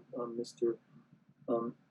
Dimitrik is representing that he believes it's feasible, and that even if the results are that the groundwater is at 170 or 169, that we can raise the site to 174, and where it's right now at about 172. So to get the 4 feet separation. So I think from my perspective, I'd like to hear from other commission members on what we're thinking here, what kind of questions you might have for the applicant, what kind of additional information we need here to get to a decision, whether it's today or a month from today, 2 months from today, or longer. Is there a preference on where to go? Mike? Yeah, I definitely believe, or I feel best, is continuing this for a good period of time. I think there's significant of information on both sides here. I think there's some good points being brought up, and I would like to see what they can come up with and show us that can actually happen. I'm just a little skeptical. I'd like to see a lot more proof and a lot more work done. It's just not there yet. Continue so we get more information. I'd be interested in knowing more about the interaction of the groundwater level and the addition of the effluent coming from the septic system. I was told last meeting that it was only equal to a garden hose, according to Mr. Damien. But that garden hose translates to 4 tanker trucks, 5,000 gallon tanker trucks a day. If you take that times a month, you've got 120 tanker trucks of 5,000 gallons each. So I think on that small site, that's going to have a material effect on the groundwater. Thank you. Great point, Ben. So, I think there's an agreement from all of us that that we need additional information. The question is, are we confident that if we get the additional information, that it will substantially change our decision to approve or deny the project? And so if we believe that that we get, say we get groundwater at 170, okay, through the monitoring wells or through other methods, and the site gets redesigned to be at 174, so they get adequate clearance. Would we approve the site? Would we approve the project at that point? Is that the difference between what's approving this project or not? Are we literally at the point where if it comes in at 170, we're not going to approve the project? And that's part of my concern here, is that if we're going to approve the project, we just don't know whether it's at 172 at the surface level or 174, then I think that's one of the reasons why I broached conditioning getting the additional information, so that we could know where the systems were to be redesigned if needed, as well as the rest of the site. So I guess that's the question, is it yes, I think to a man, to a person here, we want additional information. I think we've spent the last hour and a half talking about how to get that additional information. Is it through piezometers, through additional soil testing? What do we do with that information when we get it, right? And then what does the applicant do with that information if it comes out to be higher than a 4 feet separation, right? If Mr. Mobile used in his graphic, or if it ends up being in that middle area that where additional testing needed, or they need to create greater separation to meet the clearances necessary. So is that something that, I mean, I saw some head nods as I was saying that I think that there's some of us that would approve the project, but expect the applicant to redesign the project to have adequate clearance. Wouldn't we just have, if we continued it, wouldn't we just have would be a more confident, informed decision? I mean, I don't, yeah. Yeah, no, I understand the question, and I think that that's a valid thing to ask. For me, no, I don't think it changes. It changes my confidence in the decision. I think it changes the surface level, but I don't think it necessarily changes my decision about approving the project.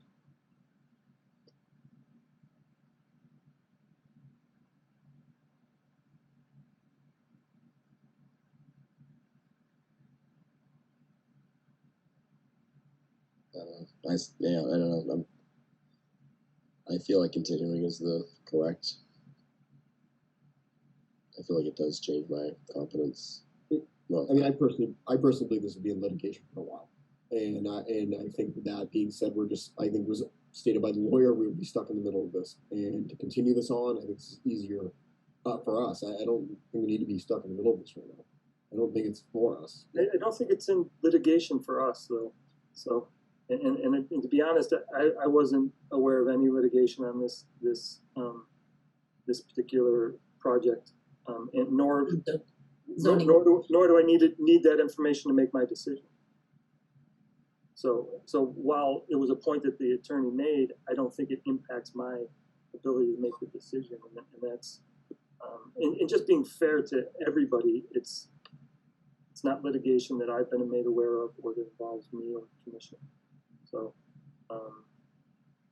you know, I think that, not that I'm welcoming getting into any litigation or anything along those lines. I am trying to do the right thing here related to this project.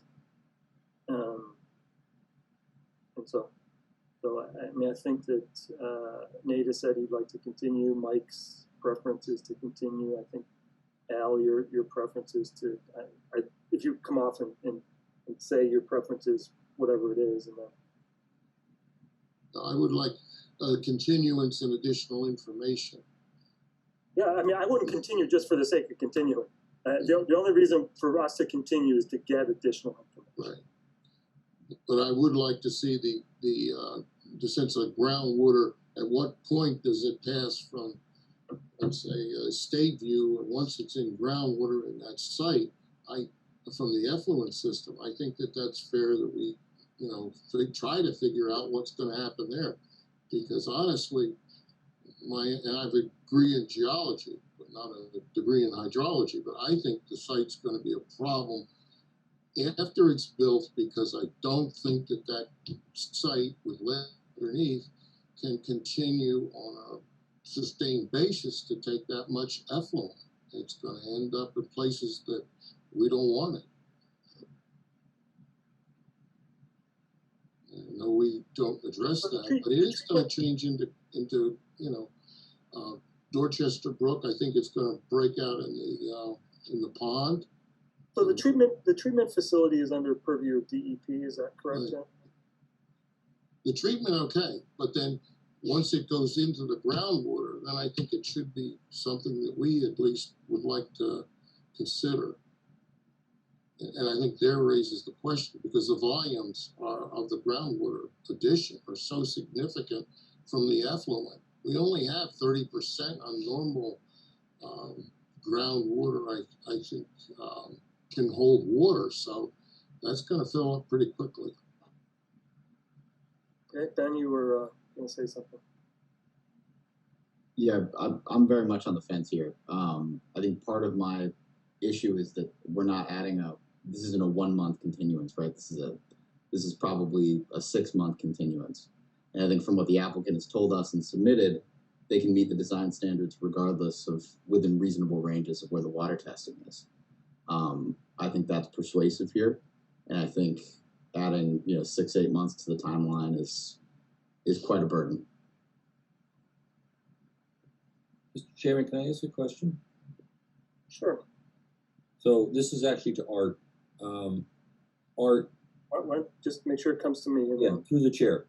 Would a 1 month continuance give your consultant, Mr. Allen, time to go out with Damien to get on the site, take a look at it, and maybe come up with a higher level of comfort as to what we're seeing out there, as opposed to 6 months that Mr. Carroll was just talking about? Yeah, I mean, I think so that's a reasonable question. I think that we could, and I'll go to Mr. Allen in a second to give his opinion on this. If you could go out and do some site work with your team and Ms. Carlino. I keep on saying and Miss Carlino. I want to make sure that that's on the record. Yeah. That It's assumed I'm going. I'm making sure you're going. Okay. In January, no less. Yeah, well, maybe I'll come too. That I think that if that gets us to a different point where it becomes obvious to Mr. Allen what's going on the site, I think that's possible. I don't think we might come back a month from now and say, still, we still need the wells. Exactly.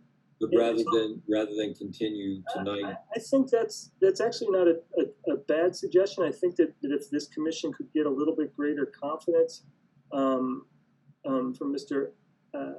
Allen and the information that comes out of that, I think that maybe we come back in a month and we decide that we've gotten a level of confidence on this that we can then decide and condition and do what we need to do. But we may come back and say, yeah, we need the wells. Yeah, you may not be there. That's right.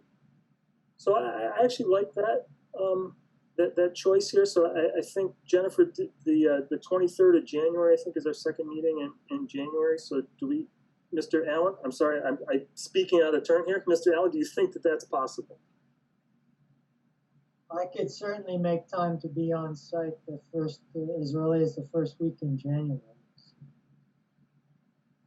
Okay. So I will say, I think we probably continue to January 23rd. We do our best to get the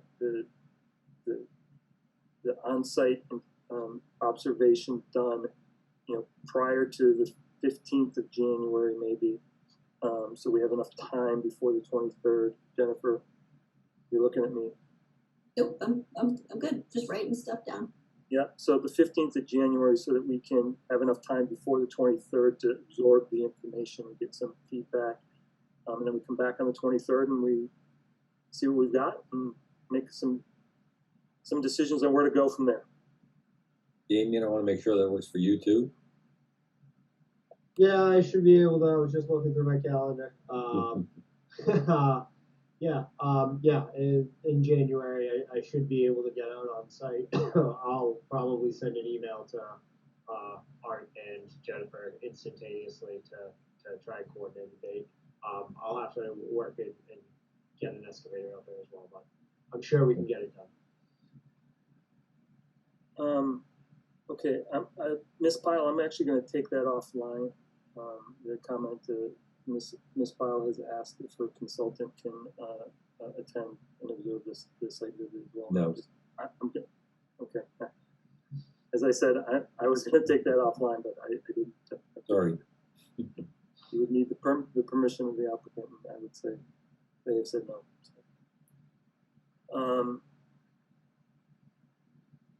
Okay.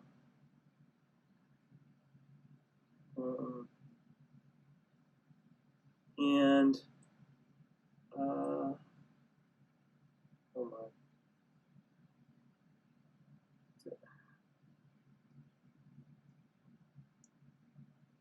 Okay, just for the sake of not creating any issues here, Mr. Horsley has asked to ask another question, so I will keep him on a short leash.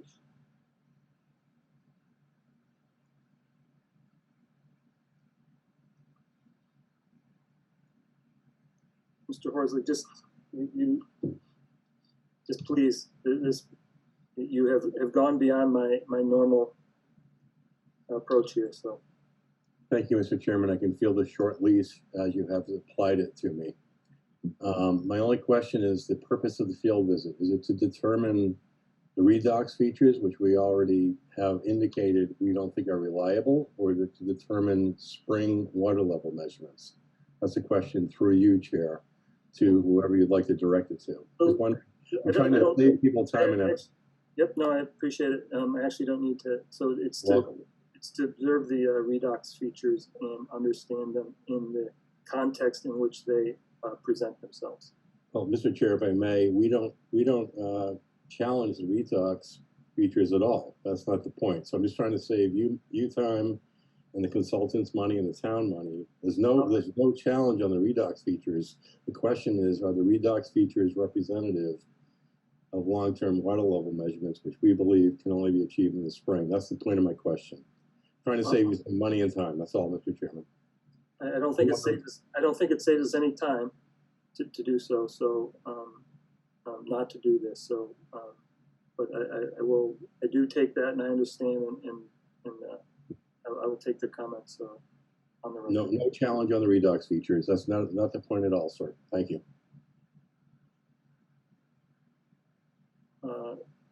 To be clear, is that it is not to observe the redox features alone. It's to observe them in the context in which they present themselves. And that is, Mr. Allen has presented that he needs a seat in the field to give it context and understand what else might be happening out in the field, so he could see what might be causing the redox to be different than the water levels in the 21E monitoring was. That's my understanding. Please don't let me put words in people's mouths. I believe Mr. Allen has given me a positive assumption here. As I said, I've learned more about groundwater here in the last few weeks. But that was my intention of having this visit in early January.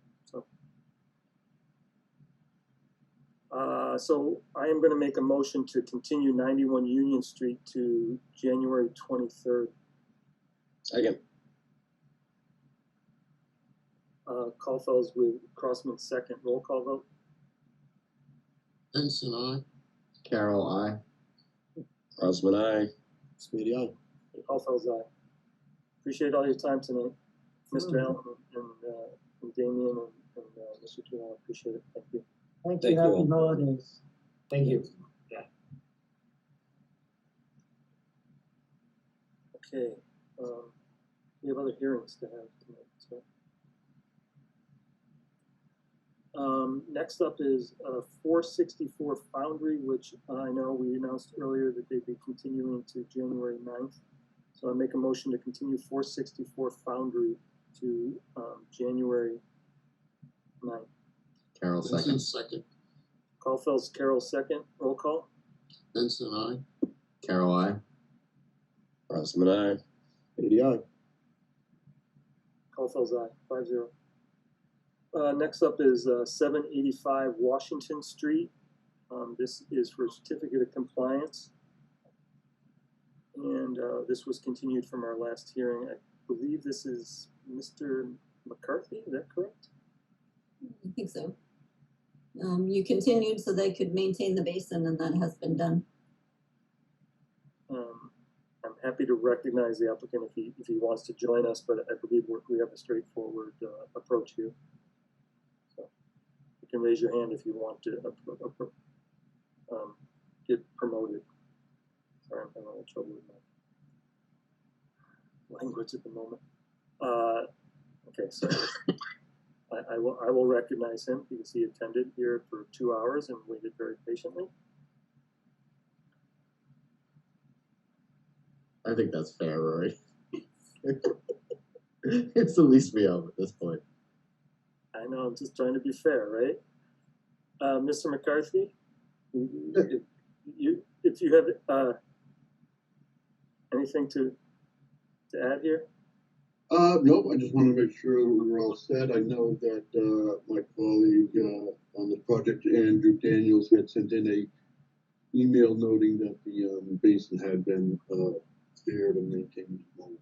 And that was the last outstanding item, so I'm pretty sure we're all set. I wanted to be here in case there's any other questions. So does the commission have, Jennifer, you all said, I was out there on Saturday.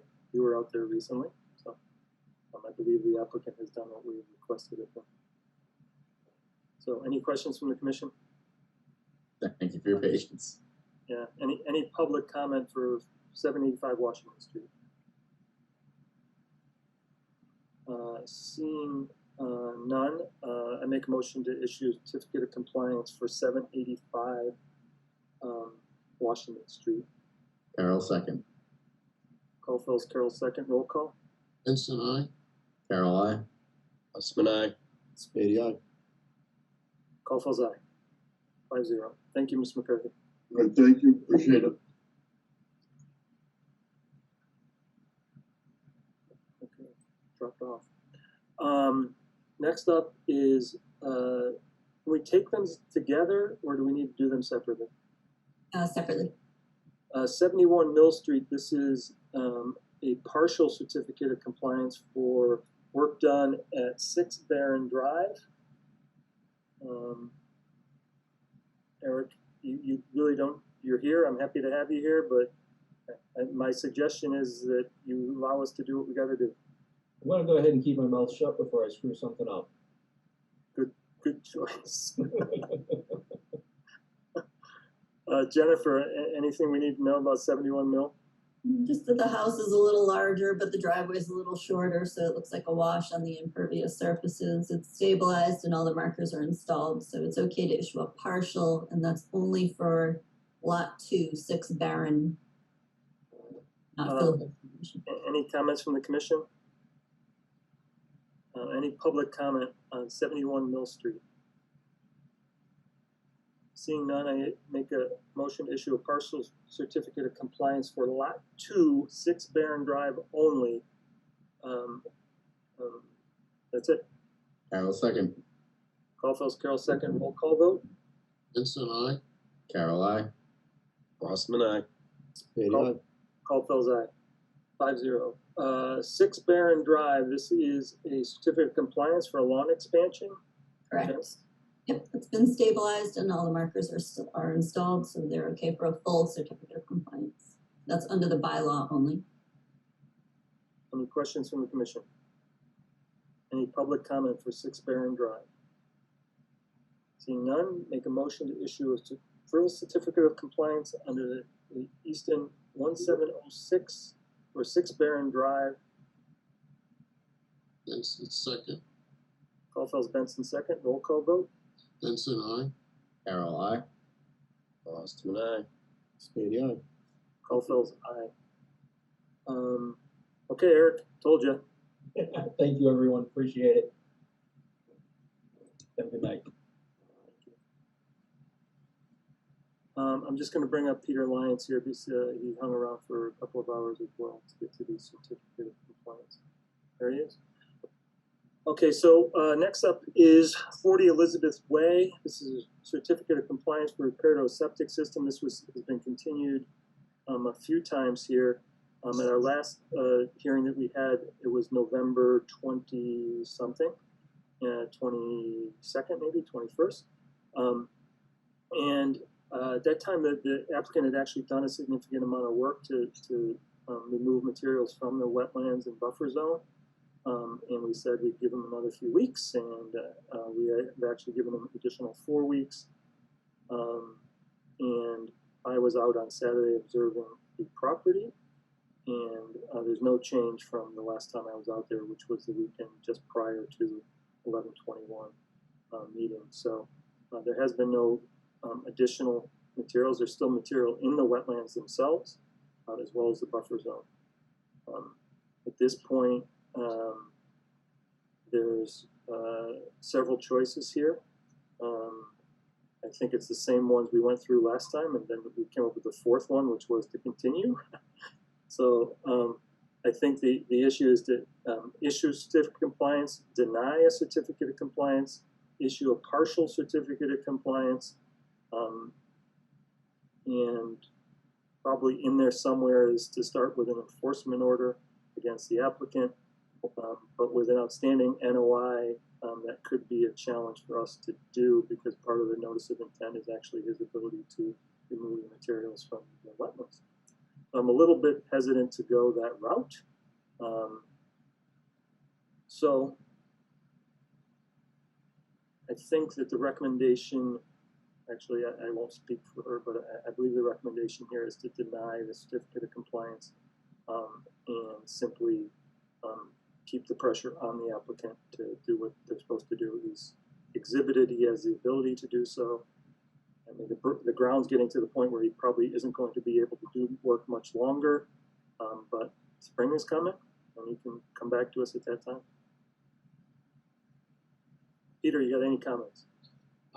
Not really. I'll be quick with it. I haven't personally been too involved with this other than representation at the meeting. George Collins I work with, we've sent out numerous emails to our client. The work just isn't being done.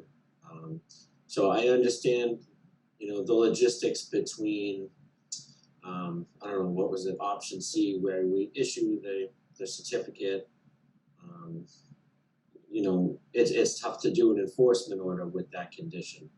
So, what we would like to see happen would be to issue the certificate and handled under a separate enforcement order. I mean, from our position, we were brought in to do the septic design, and we already got a lot of extra time in on this, and basically the client's just not doing what we need them to do.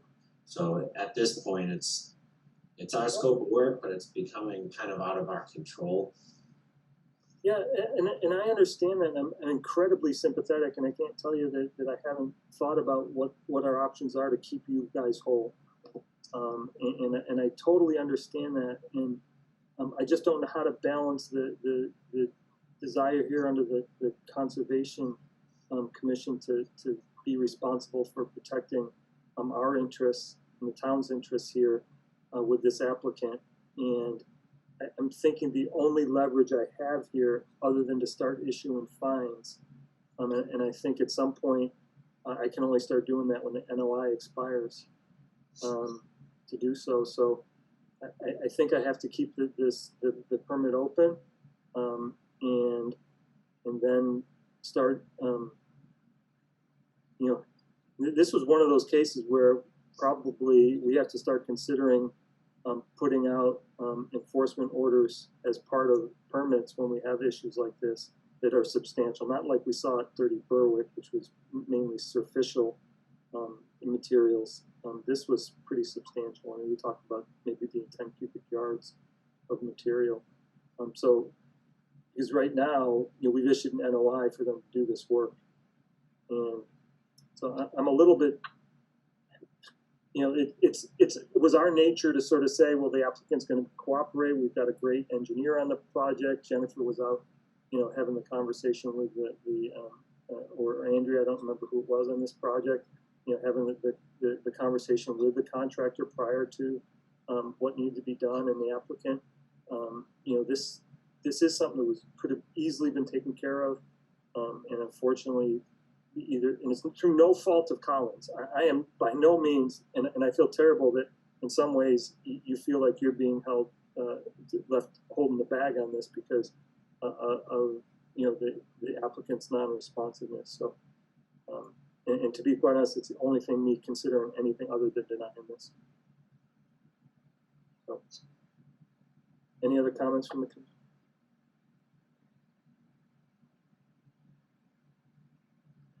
Any public comment on 40 Elizabeth Way?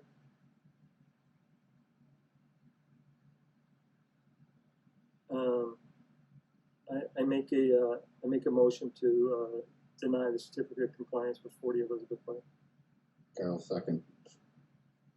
Caulfield's Carol, second. Roll call vote. Benson, aye. Carol, aye. Rossman, aye. Maybe aye. Caulfield's aye. 266 Washington Street. This is a certificate. Before you go on to that one, what's the follow-up on 40 Elizabeth? Am I doing an enforcement letter? Because he is in violation of the order of conditions. I think you should send an enforcement letter to him saying he's in violation of the order of conditions. Okay, thanks. Thank you for clarifying. 266 Washington Street. This is a request for certificate of compliance for parking lot construction and drainage. They requested a continuance to January 9th on that one. Okay. Yeah, this is another site, Peter, that's a mess. Yeah, yep. So we got some work to do out there, and hopefully we can get some things addressed before the next meeting. Yeah, and I don't know how. I mean, and I'm happy to have George give me a call or Jennifer a call to talk about how do we everyone involved in these projects get the applicant to do what they're supposed to do. Right? Because they're not paying you to go out and clean the stuff up. They're not paying the site person to come out and clean the stuff up. They're taking it on themselves, not doing it, leaving it to the end, waiting until Jennifer sends them a notice, even though she's talked to everybody 3 times already about what needs to be done on site. Everybody knows these notes came out 2 weeks ago. Everybody knew, so like we need to find a way to get everybody on the same page. So. Yeah, I agree. I mean, it bogs us down significantly as well. 100%. This project's been going on for years now. So they're ready for occupancy. So whatever they're doing. So. Yeah. I mean, other than the material in the wetlands, the project looked like it was done properly. So. I mean, and even after all that rain on Friday, the basin there worked. So, it was worked as designed, and that's what you want, right? So, motion to continue 266 Washington Street till January 9th. Benson, second. Caulfield's Benson, second. Roll call. Benson, aye. Carol, aye. Rossman, aye. Maybe aye. Caulfield's aye. Okay, Peter, I think that's it. All right, thanks for having me. Enjoy the rest of your night. Thanks. Thank you. So next up is 68 Purchase Street. Yes, I met Bruce out there. We found the places to put the posts with the markers. They've been installed, and the new buyer is aware that they have to leave the area in between the wetland and the posts alone and let it grow back. So they're ready for it all. Any questions from the commission? Any public comment for 68 Purchase Street? Seeing none, I make a motion to issue a certificate of compliance for 68 Purchase. Benson second. Alphonse Benson second. Roll call. Benson, aye. Carol, I. Osman, aye. Diddy, aye. Caulfield's aye. Okay, so next up is a couple of enforcement. Yep. Just an update that the wetland restoration, or the buffer zone restoration plan has been completed and submitted at 81 and 91 Summer Street. Yay. 33 Gilmore, there were some, a decent pile of leaves in the wetlands when I was doing my inspection for 37 Gilmore a couple of weeks ago. Met on site with the owner and the contractor. They were both instructed to remove the leaves from the wetlands. I followed up with a letter on 11/29 with a request that they contact me within a week. Did not get a reply. Did another site inspection. The leaves are still in the wetland, so you can send a second enforcement notification, or you can go to an enforcement order. So, I mean, can we send another enforcement letter indicating that they are subject to fines or ticketing or whatever, monetary penalties? They were aware of that at the site inspection. But I do typically do an initial letter first that's like, hey, you may not have known this. The second one is, I notified you, you haven't done anything. We might issue an enforcement order, and that includes the language. And then the third is usually the enforcement order. Yep, second letter's fine. Yep, thank you.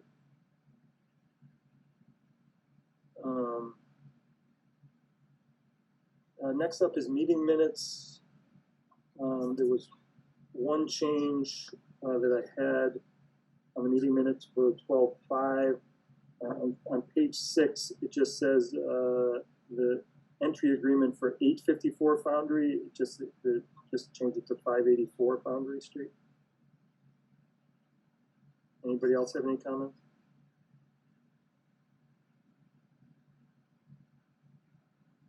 So I'll make a motion to accept minutes for 12/5/22 with the minor change on page 6. Carol, second. Caulfield's Carol second. Roll call. Benson, aye. Carol, I. Osman, aye. And Spady, aye. Mr. Crossman. You know who I am. Mike's son. Caulfield's aye. Okay. Next up, chair update. Oh my. This was not the night for this, was it? You can give it. So I just We can table it. yeah, we're going to table it, but give me 30 seconds, okay? So one thing here is, as you look at this, I don't know if you had a chance yet to look at it. Please take time over the next 3 weeks to do so, and spend some time trying to prioritize. Make a top 5 for yourself, and then we can sort of consolidate that into what the top 5 is, and then Jennifer will tell us. But you've got to do these 3 other things definitely that aren't in any of your top 5s. So. But that's how I really want to approach this. We may not choose 5. I'm just telling you not to narrow it down to only 1 or 2 projects. Come with a thought of about 5 out of this list.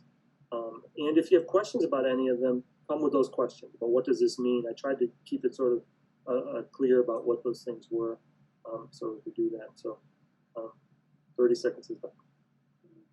So we will table this till our next meeting. Community Preservation Committee updates. Al, anything significant? There was a meeting on December 8th, and the only agenda item was the Oak Ames Memorial Hall. They tabled a budget of $10 million, and if you tack on the interest, it's a total project of about $15 million.